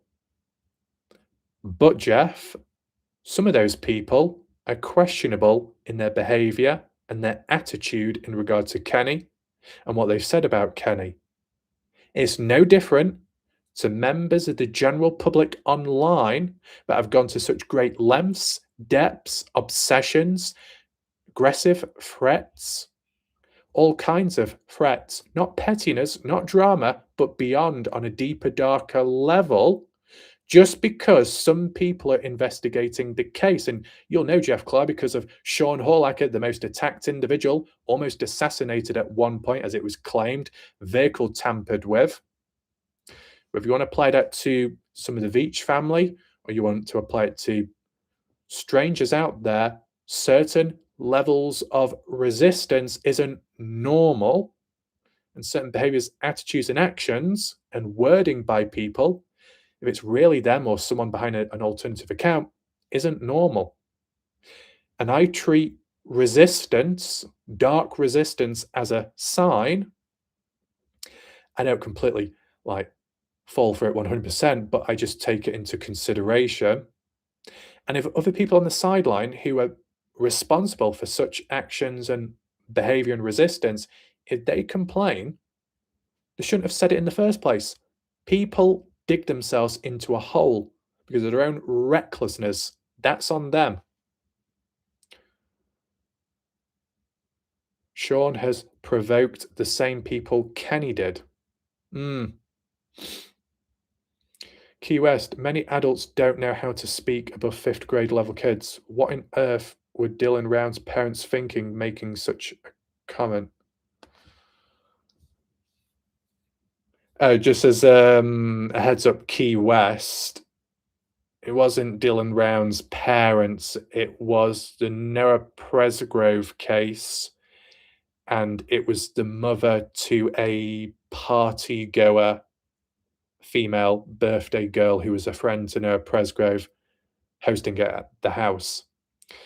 And the birthday girl was called Avery Combs, or also known as Avery Jo Howard, 22-year-old at the time, having a birthday, fell on Labor Day as of 2023.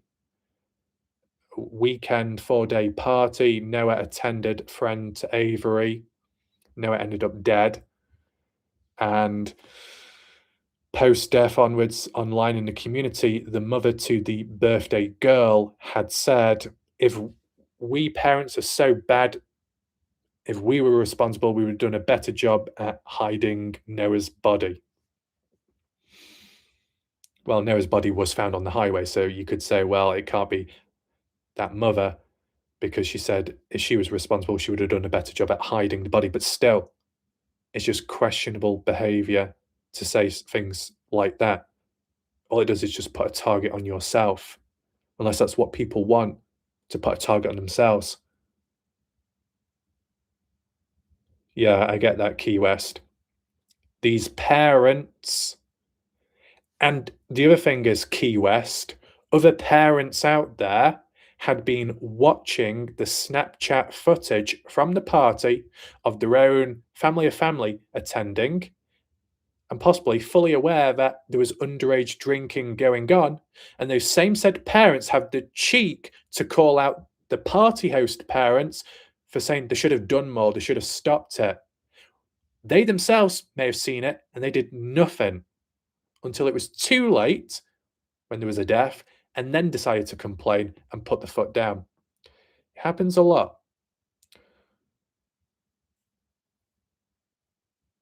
Do you have any idea how many alphabet agencies work out of that border? I'm sure many.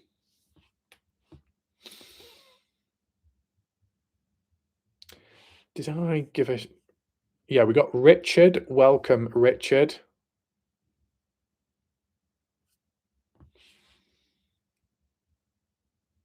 We got John. Welcome, John.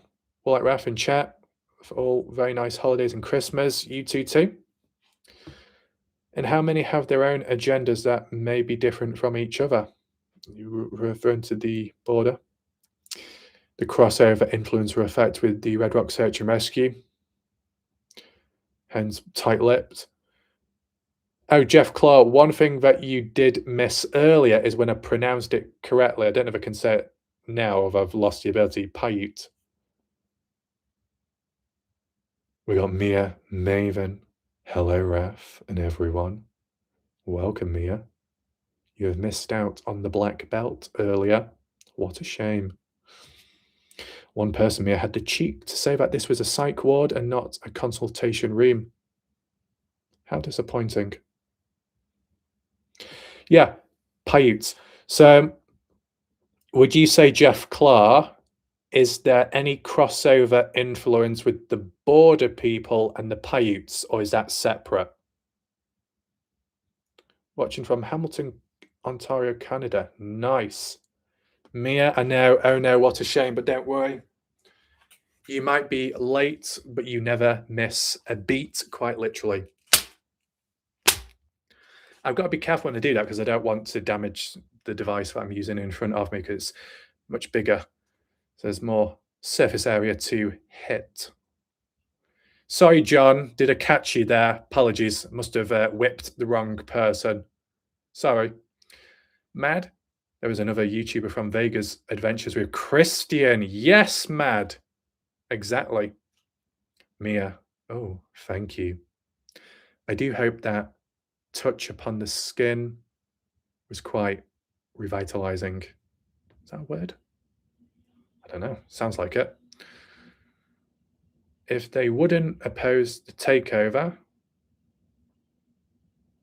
Right. So what you're saying, Jeff, is the Paiutes oppose the takeover, so they're not quite in line with the border people, so they think different. Yeah, so Mad Adventures with Christian. Yeah, he did disappear. I think there was a mention of him going to Canada. Very invigorating. That's very good to know, Mia. There's many more of that if necessary. It depends which version you want. If you want the original belt, the fresh one, the extra large, or the high resistance, or the zip version.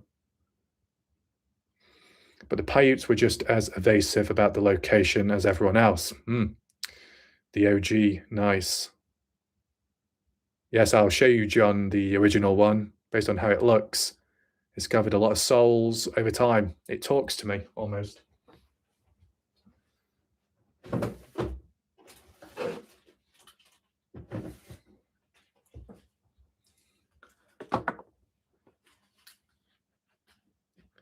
Bobby Gibson, get a room. Oh, sorry, Bobby. I'm in a room. Welcome. This is the consultation room. Feel free to take a seat, Bobby. Unwind yourself and let me know what is troubling your mind. Yes, it certainly has a lot of miles on it, Mia. It's rather experienced. Literally. It's falling to pieces, quite literally. Yeah. Damaged, torn, and worn beyond. That's because it's been used a lot. And Badger shows up just at the right time as well. Welcome. Bobby, I knew you were a freak. Bobby, please don't be hard on yourself. Just breathe slowly. It will be okay. That's used hard. Yes, John, very hard. So hard that it even scraped the paint off the wall. Yes, oh, Bobby. Bobby. Goodness gracious me. Mia, Raph is in a room. Where else should he go? You want me to go outside? You want me to crawl on the ground in the dark and growl? I am no dog. But am I a beast? Shh.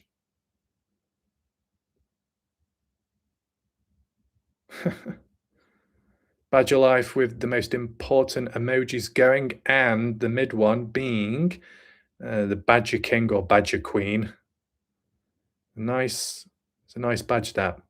I think it's, oh no, was it like the rat? I think it's of a mouse or a rat, as in Badger fighting against them in a positive way, because Badger did encounter a lot of problematic humans in the past, but still standing now. Well, like Raph, what do you think about the steps? A good question. Sam, is Jeff a part of Red Rock Rescue? Oh my goodness. But now, I wonder why Sean knew nothing and still knows nothing. Well, the thing is, supposedly Sean Horlacher did reach out, I think, to Red Rock Search and Rescue, and was told about the phone being charged or found charged, one way or another. And Susan Veach gave her thoughts on that, saying, well, it was probably charged because it was staged and planted down the 17th of November, hence the late report by Sharon Pilgrim. That's what Susan claimed. But in regard, John, to my thoughts on what I think about the steps, as in the footsteps, what Driven X presented as in a rabbit, justifying that's what caused the sounds, and the phantom footsteps were all hikers, I would say you can't apply that to other hikers' experiences because there really isn't much to compare with. Yeah, John, on Driven X Adventures, he was walking around near the mine shaft on the way back, I think, down Little Jeremy Canyon, and came across a rabbit and claimed that's what was causing the footstep sounds. It might have been on that occasion for him, but it doesn't mean to apply to other hikers out there that had the same thing. They could have experienced something completely different. Footsteps can differ from thing to thing, person to person, of course, and the weight, the frequency of it too. A rabbit would run away and not stick about and would not follow you likely. For Sean Horlacher, Scott Natal, and some others, they felt and heard the footsteps following them, even matching their own pace, like they were being stalked. So I don't think it would be a rabbit there. Jeff, Driven is distraction. If anyone is being paid to muddy things, it's him. So what, Jeff, are you assuming or suggesting that Driven X Adventures is being hired by someone or something?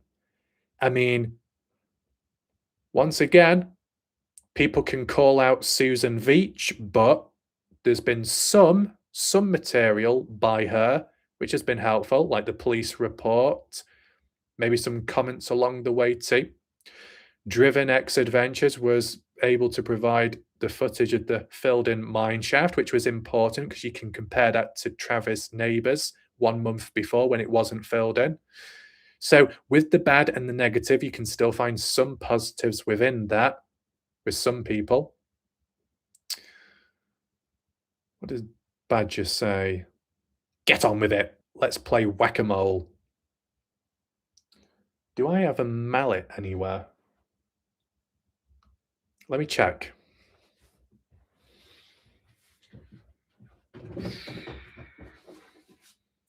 Ah, there we go. No, it must have disappeared. Oh, wait, it's gone. Let's get rid of that.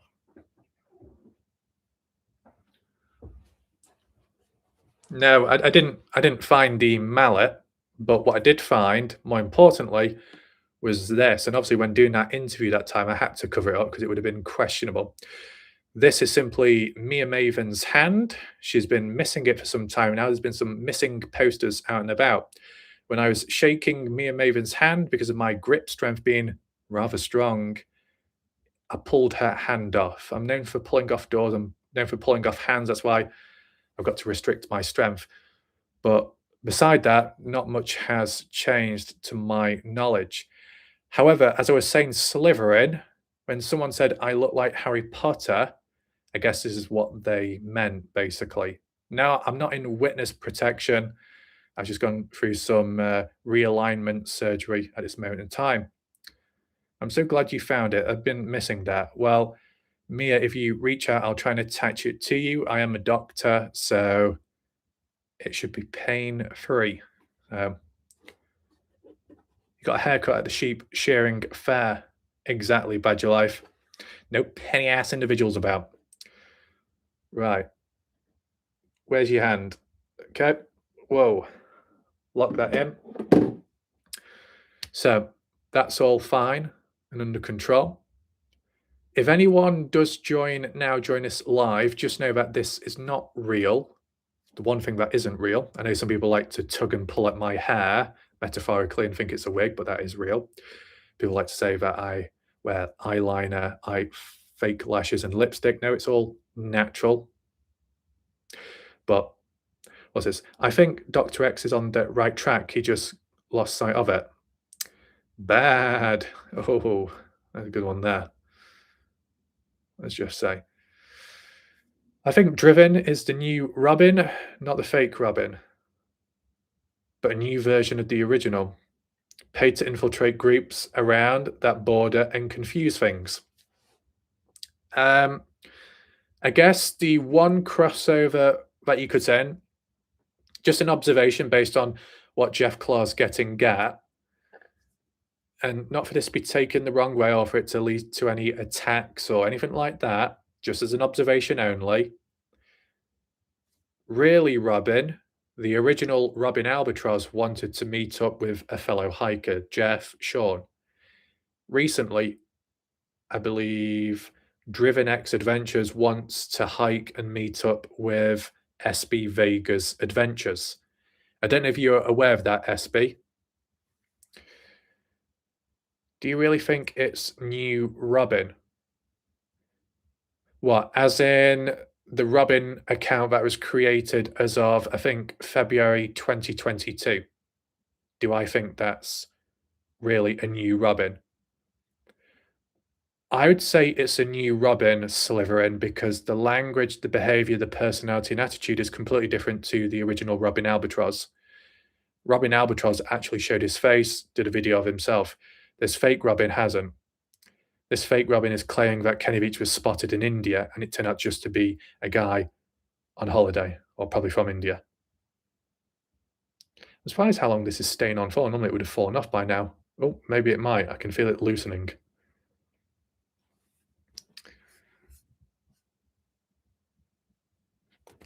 Oh, it looks like my nose has gone. That didn't last long. I can breathe now. The portal. I wouldn't meet up with him for any reason. Okay. I mean, if people want to interpret it in some ways, you could say a hiker wanting to meet up with another hiker.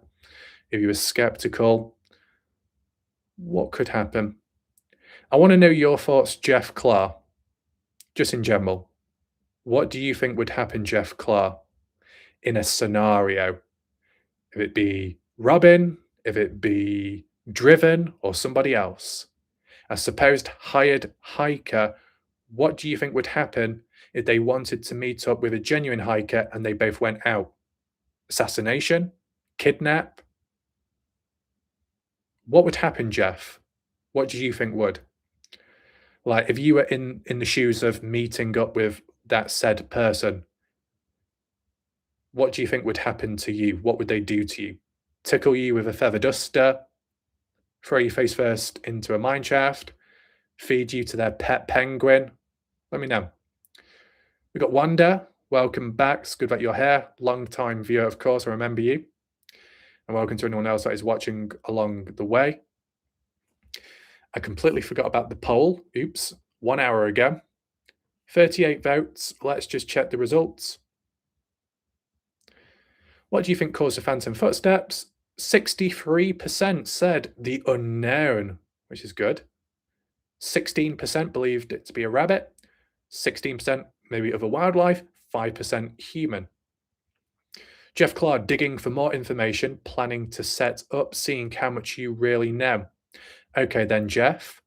So, under a scenario of that said individual gets you to go out and hike or hang out, you share the information that you know of with them, and let's say you appear to know quite a bit and close to the truth, and whilst they're digging that information from you, what do they do with you next? Would they want you to meet up again? Do you think they would then suggest, let's go for a hike, let's go for a walk, and that's when they strike? That's what I'm trying to get at. Besides the gathering the intel and information, that part, what happens past that point? They personally do nothing. But something has to happen somewhere or elsewhere, right? Just gathering information to do something. Alphabet agencies can do whatever they want to. Obviously, gaining intel will eventually lead to some form of action or directive being taken. Surely. What's going on there? We've driven 100% a real wet night with booze. So I read that wrong, John. I thought you meant that you'd have a real wet night with a loose moose. Oh my God. I misread that. Actually, you probably would have a better encounter with a moose. A group hike would be cool. What is the one spot that everyone knew Kenny would go to on his final hike? You're going to refer to the mine shaft, aren't you? But you say everyone knew that Kenny was going to go to the, mine shaft. Did we really? Because you base it off the past or way back then. Kenny did one recorded hike and started at the mine shaft. But when you're basing it off patterns and trends, you need additional material to compare it with. Of course, the scent, from what we know of, or at least what we've been told, ended at the mine shaft. But this is the thing, Jeff Clark. If we're basing it off that Red Rock search and rescue remain tight-lipped, if they're influenced or working alongside the border force and the alphabet group and all of that, can we even believe and trust in what they say about Kenny's scent ending at the mine shaft? Or is that a half-hearted version of the story? When they say the scent ended at the mine shaft, could they mean that maybe the scent ended elsewhere or it continued on, but they didn't want to admit? Because if Red Rock are influenced or working with the border, can you believe anything what they say? If you were going to wait for Kenny, where would you wait as far? If you're going to wait for Kenny, where would you wait as far for roads as you could? What? I don't think it would still be about, but I wonder if Kenny did sign the visitor center, the logbook. The lower ways in the mine shaft need to be checked out better. JF, Red Rock has no power. They are pawns to such agencies. So, if agencies only want certain details to be released or a false narrative to be spread, and Red Rock have no choice, that could apply to Kenny's scent ending at the mine shaft. Did it really end at the mine shaft? Could it have gone on further or in a different direction? But these agencies wouldn't want that truth coming out, so maybe limit the truth. Say, yeah, it went in that direction and it ended, but it could have gone on further. So, yeah, I'm aware. We don't know. That's why, Jeff, and I think other humans need to take it in mind, based on some material, based on some common sense, theories and thoughts can change with time, of course, but nothing should ever be dismissed completely. You might feel you're onto something, you might think you're edging closer to the truth, but never forget where you once were or what you once believed in. And I've seen with humans with time, what they once were thinking or believing, they've changed. They've moved on to a different route or perspective, fair enough, but they've just neglected the past. And anything that comes by onwards, they neglect. That is why I receive such resistance, because people show such almost on borderline sexual frustration towards me just because I go down one path, one route or route, a certain outlook in the case, and then I do a U-turn or go elsewhere. It's because I'm covering every perspective as much as possible. It's all demonstrated and documented in other cases. It's all under control. It's being demonstrated here now. It wasn't in the past, didn't have the same mental capacity. It's just evolution, evolving, adapting. But I don't want to dismiss things, whether I believe in it or not. I'll try and acknowledge it or try and look into it. Back and forth at different times. One moment, it could be like a chapter of covering material footage, analysing proof or suggestions of Kenny is alive and here or there. Then another time I do video coverage on, no, Kenny's in the desert. Outsiders and those that have a language barrier issue with me, well, or a peasant-like mentality of being impetuous, not going to see eye to eye. I'm looking at it from different perspectives, but not all at once, at different times, different moments. I'm going back and forth. I'm not neglecting, I'm not letting go. I'm acknowledging stuff here and there. If people stick around long enough and do the research, the process shows with time. I have oddities every time I go out there, almost like playing with civilian hikers. Kenny might have borrowed money from some not so good people in Vegas and they watched him do to not paying money back. If Kenny had borrowed money, what would he have used it for exactly? If Kenny was willing to sell his house with himself, would he need that money in other ways? The way they plugged the mine shaft can be how they covered up the M cave in some ways, maybe. What's the time out of interest? Oh, yeah. Just to refer back to, in regard to Sharon Pilgrim and her activity on YouTube in recent time, some commenters were trying to twist it in a slanderous way by saying, oh, this is stalking-like behaviour. Well, you could argue and say that's quite rich coming from those same said cretins that do nothing but constantly watch me and my big head and face on screen and complain and whinge and whine. Why still here? Yeah. In no position to be talking. My disappointment beyond those, beyond immeasurable.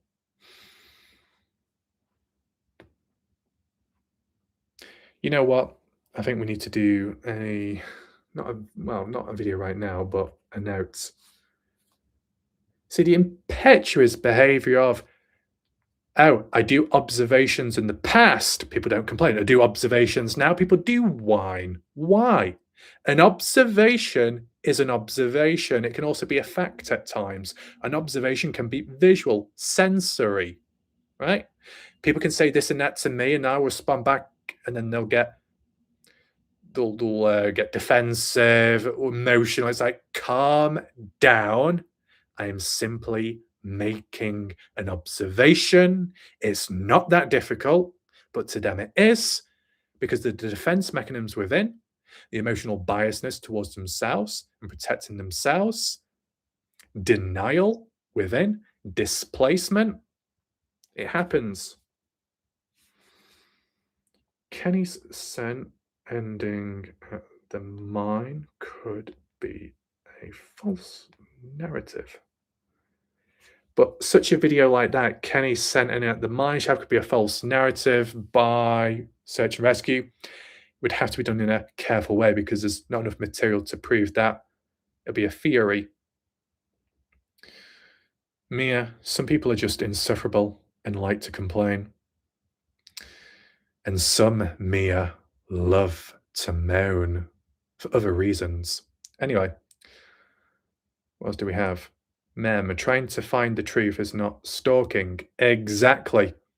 So when you get these unusual people that claim it's stalking, is that a form of self-projection on them? And this stuff is public in the first place too. It's like with on Facebook when people said to me, oh, don't show my name, don't show this, don't show that. Well, don't have a public profile in the first place. Change your username or be in a protected, gated private group. Incompetent behavior. You know what I'm saying? If it's public in the first place, it's public. It is why it is. I guess people don't think that way. This guy is weird AF. And yet, Bobby, you're still here. Interesting. Very. But as we were saying, Bobby is, I mean, to be honest, big shout out to Bobby for being the, what would you call it? The test subject for today, because Bobby Gibson is a sample size of what we've been talking about today in terms of idiosyncratic behavior and interesting attitudes within this case. Now, take in mind, the thing is with the Kenny Veach case, it does attract younger viewers. And obviously, they wouldn't have gone through the operational, pre-operational, concrete stages of development as an individual as they're growing up, psychologically speaking. So they're going to lack the perspective. They're going to lack the experience. They'll throw the toys out the pram, metaphorically and literally. They're just not going to be able to keep up. Their mindsets still need time to expand and learn. You get different age ranges with different cases. The Kenny Veach one is welcome to all types of people. But with that can come all types of problematic behavior. So like people can say, oh, this is like high school like drama and this and that, fully grown people acting like kids, whatnot. It's full of different ranges of humans. Kenny Veach could be watching right now. You never know.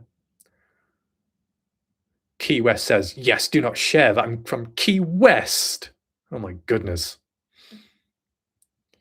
If you didn't know Key West, I was accused by a ginger-haired woman. I'm not talking about you, Mia. I'm not talking about you, Mia, but some other ginger-haired person that said that I doxed their ginger cat.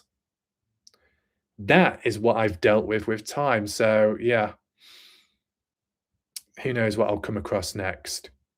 And there was a person called Chris Bacon at one point that had a profile picture of a pig. That was a good one in recent time. We had an individual that dressed as a full-size gorilla who actually stole my black belt. Yes, literally a full-size dressed gorilla showed himself on screen one time in the past. Maybe they need a slapping. Well, the thing is, Mia, I'm quite selective in who feels my big black belt because at the end of the day, we got to take into consideration some of the problematic people might actually enjoy it. And I don't think they deserve to enjoy it, do you? Wanda, most love you, Raf. Appreciate that. But yeah, in terms of some problematic humans, I just like to keep track and note of it, not just for myself, but along the way, other people, other viewers might end up coming across those said problematic people. And it's about spreading awareness. So what's happened to me doesn't happen to you. Okay. Key West, what a weirdo. I love cats. I feel sorry for Ginger. Yeah. I can't remember what the name of the cat was called. But yeah, I like cats as well. Bobby, it's just funny how you are smart, articulate, and reasonable. Then out of nowhere, you do a 180 and show your 50 Shades of Grey, just like that. Can't tell if it's satire or not. Well, Bob or Bobby, if you're referring to 50 Shades, I guess you haven't seen the true 50 Shades Darker. Don't worry, there are some playlists here and there. There's even a full dedicated video to that. It's all under control, Bobby. You don't need to worry whatsoever. No, Bobby. Bobby. Shh. Okay? Simmer down. It's going to be fine.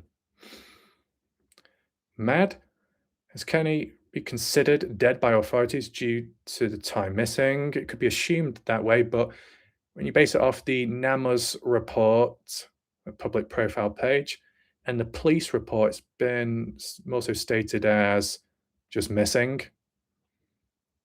Laughing my ass off. Careful, Richard. Don't laugh it off too much. You might need a new replacement.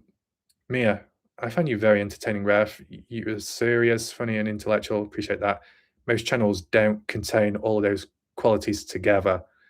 The only thing that I'm not good at doing is talking whilst multitasking, whilst applying makeup like some channels do. What did I just say then? I don't know.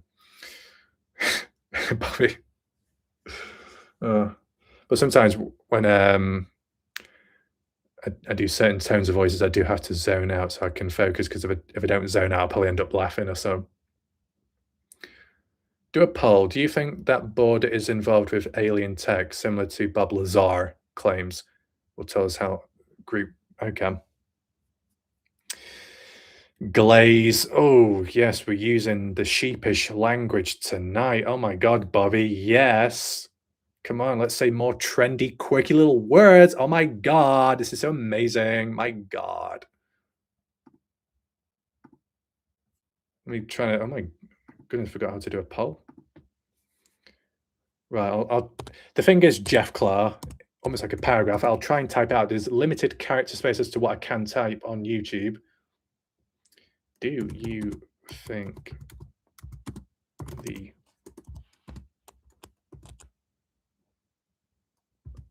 Slytherin Raf's in an interesting mood today? Oh, and if you're lucky, you might get your wish. Because from my memory, Slytherin was suggesting, oh my God, well, actually, I'm not doing the correct accent. I could do an accent, but it'd probably be, well, I don't know. But I do remember Slytherin said, oh, Warlike Raph should be reading some romance novels right now. Is that Sam?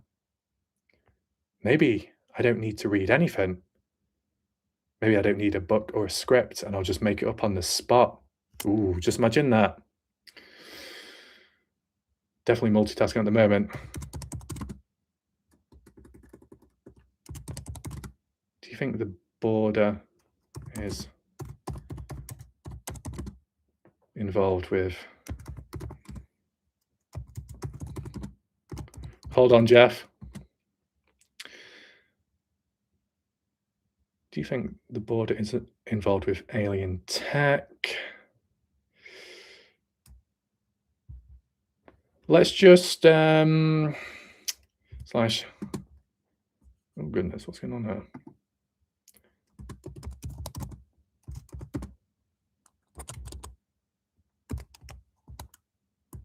Let's just see how this goes.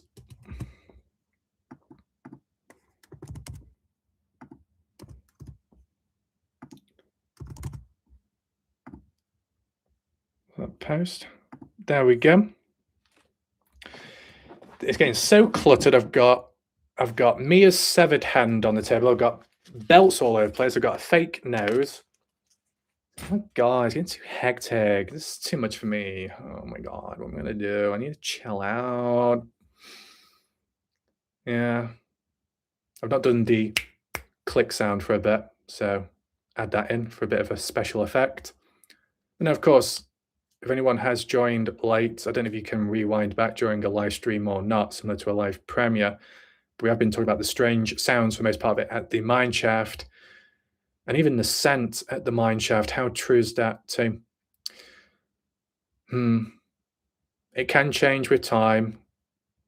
It can be drastic, the switch up, but you got to go with the flow based on what's present. Was there any of the videos that I had done recently which need to be acknowledged? No, not yet. That was the poll results.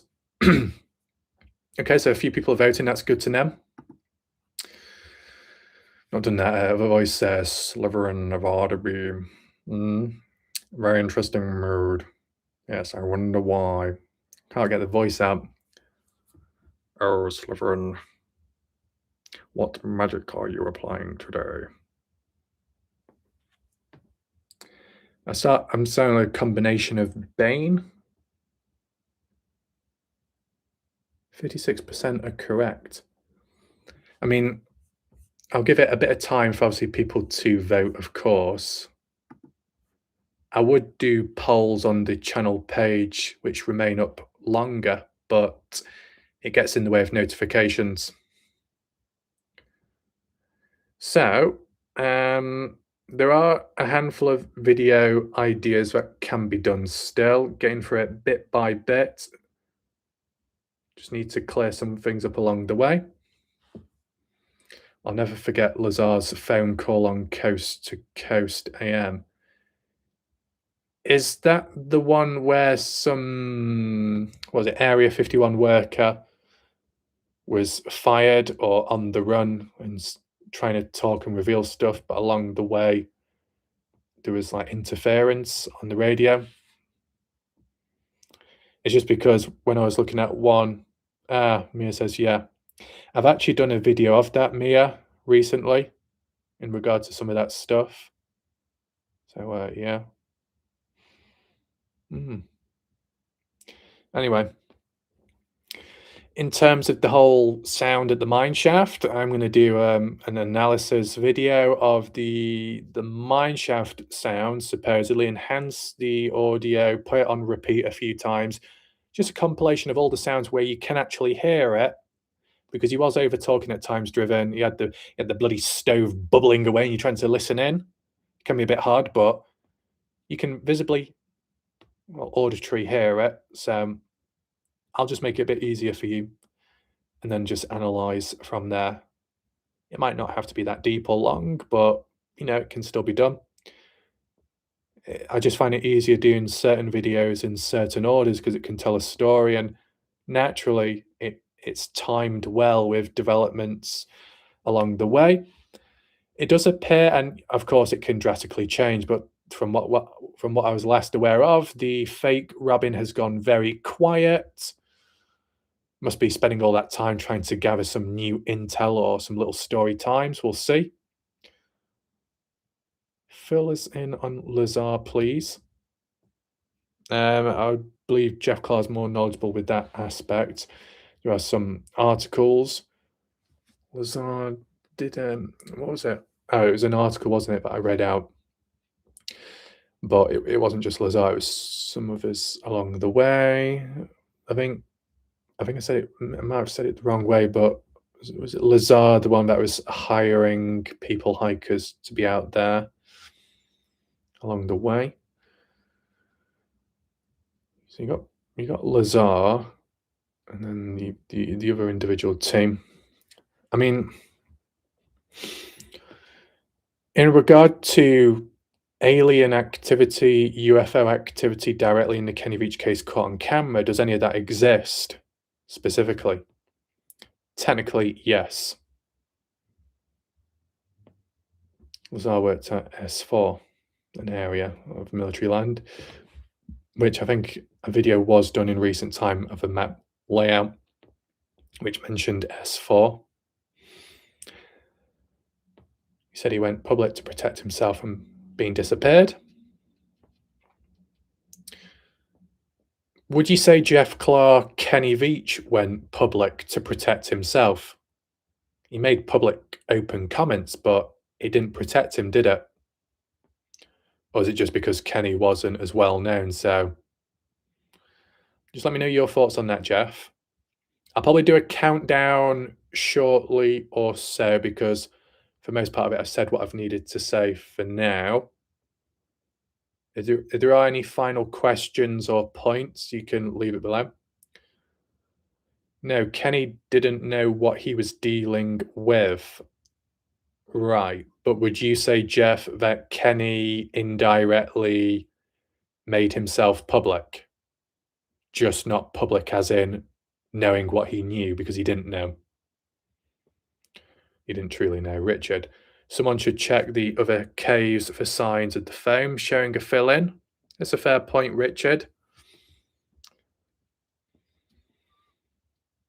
I mean, the one that Jeff Clark came across, the supposed, well, an M-shaped cave, which most people have missed out on. That seems to be more of like rocks falling in on it, like cave in, maybe more natural. The one Sean Horlack refers to as filled in, didn't really see any foam or anything like that. Trev, have you ever tried streaming on Twitch? Multi-streaming could be a good way to spread the word. You know what, Trev? In regard to Twitch, so basically what you're saying, Trev, this live stream right now could also correlate real time with on Twitch at the same time. The only question is, Trev, is that possible to do with one device or what? Yes, in the past, I wanted to stream on Twitch for gaming content, but with the demands for streaming and playing video games and needing 2 bloody computers and 2 monitors, no. But if it's simple to stream on Twitch at the same time as what I'm doing right now, if it's that simple, then sure, that would be worthwhile. I mean, I could use the phone to look at the live pop-up chat on Twitch, I guess. I think the device what I've got is powerful enough to multi-stream, technically, but well, I'm sure I said I've never done it before, but I'm sure the multi-streaming, can be done from one area. Actually, see, when I'm doing YouTube live streams, it's directly through YouTube, so it's all in one place. So it's quite simple. And I'm just doing it through the webcam only. I'm not doing the internal recording of the screen. And, if I was to go on Google right now, and then you would see, I don't do that because I don't know, it's easier just doing the webcam. It's safer, it's more simple. If that can be done on Twitch without the need of Streamlabs or was it OBS or something like that, because I don't want it really to get too technical for what it's worth. As long as there's no any copyright issues or anything like that. If you're in the US, I predict your channel would have the same issues as Sean. Well, that's interesting, Jeff. I understand that Sean Horlacker just in general would receive more resistance just because he's physically out there and how he presents himself, but due to the consistency of what I do, I could be considered a pain in the backside for some people out there. I get that. Because like with other cases that I've covered and some in the background have been like, oh, can you just move on? Can you stop making videos? Oh, what? Because I'm too close to the truth? Comes across that way. Okay. So what I'll do now, I'll do a countdown. The other thing, Trav, I've not done, I don't know if you'd cross stream on there, is TikTok. I don't know if you can cross stream on TikTok or not, or you've got to have that separately open or some. Never tried it. I just think on TikTok it could be a bit toxic because, it'd be full of random people over there. I don't know if I'd time it morning or night, if it's too risky. Do you know him personally? As in Sean, I don't. Once you start focusing on that border, you'll get even closer to the truth. Okay, well, we'll see how that goes. Before I do the countdown, just a quick look at the votes. Yeah, I think the thing is, Trev, if the Twitch can correlate in line in a very simple way with YouTube, that's fine. Because, you know, YouTube's all set up and channel audience is there, that's all good. Twitch would be brand new. So you'd rather do that like simultaneously and not separately.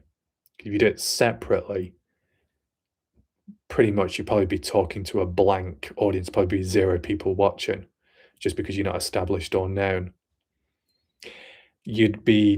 But in fairness, doing it on Twitch is technically kind of good because there's a lot of commentary on there which does well and is popular. And that's under, I can't remember what category it is, just chatting or something. That can be quite a popular area. Technically saturated, but in different ways. I'll look into it. If it's simple, I'll definitely do. If it's complex, I'll just stick with her. I have tried spreading out in different ways in the past, but then it leads to a decline in performance, and obviously you don't want that. Just give it little tries here and there. Jeff, it's a double-edged sword. If the focus is on that could cause channel issues, I get that, yeah. For now, what I want to focus on is all the video ideas, the important ones, whether they can be debunked, reinforced, whatever. I just want to get them done. So then clearer, then can focus in on other areas too. There's at least like 30 videos to get through, so it's going to take a bit of time to do. And that's not counting the other ideas in between and the developments along the way. I try and re-upload to TikTok at times, but at this moment, it's not working with TikTok.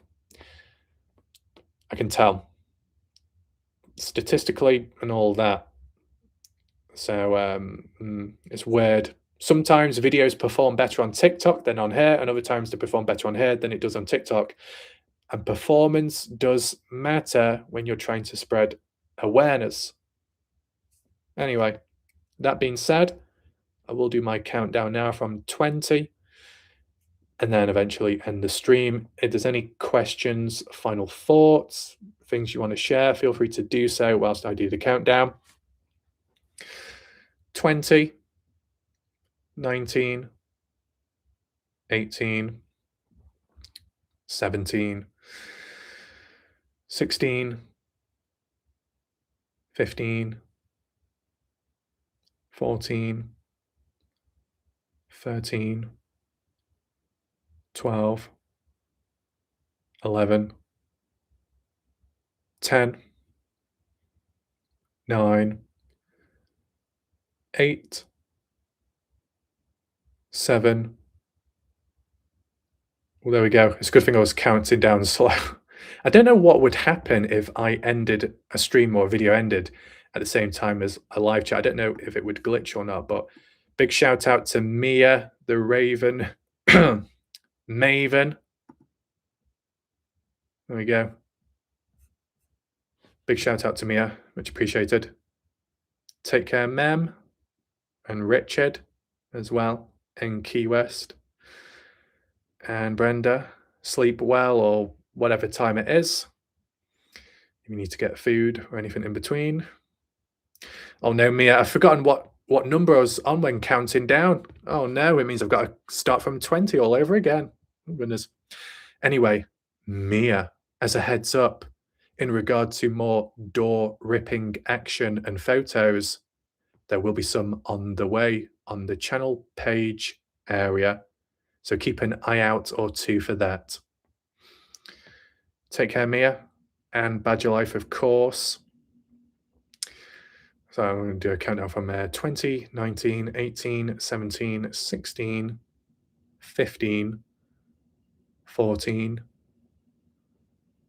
Yes, Mia, there's some rather interesting angles 15, 14, 13. I'm sure when I start doing the countdown, the bloody 50 Shades of voice comes on naturally now. I've done it so much in the past that it just happens unexpectedly. Take care, Slytherin. 14, 13, 12, 11, 10, 9, 8, 7, 6, 5, 4, 3, 2, 1, 0. There we go. At least I've got used to locating the actual camera on the device now, so I'm more centered on screen. It's still mirrored, meaning this hand is on the left, but it's actually on my right. So it's a bit confusing. I don't think there's any way of being able to change that. I'll just end the poll before I end the live, just to catch up on what people believe. Do you think the border is involved with alien tech? And based on what Lazar claims, 44% say yes, 28% say no, 28% say I don't know. Fair enough. With that all being said, I'll end this stream right now. Shout out to those that have watched all the way through, appreciated, and those that have come and gone in between, and anyone new as well to the channel, feel free to check out the page and you'll see a handful of videos on there and playlists too. Be on the lookout for tomorrow or the day after, where I'll do a focused Kenny Veach video, maybe the mineshaft, strange sounds, or another area aspect. Okay. So goodbye and good night for now.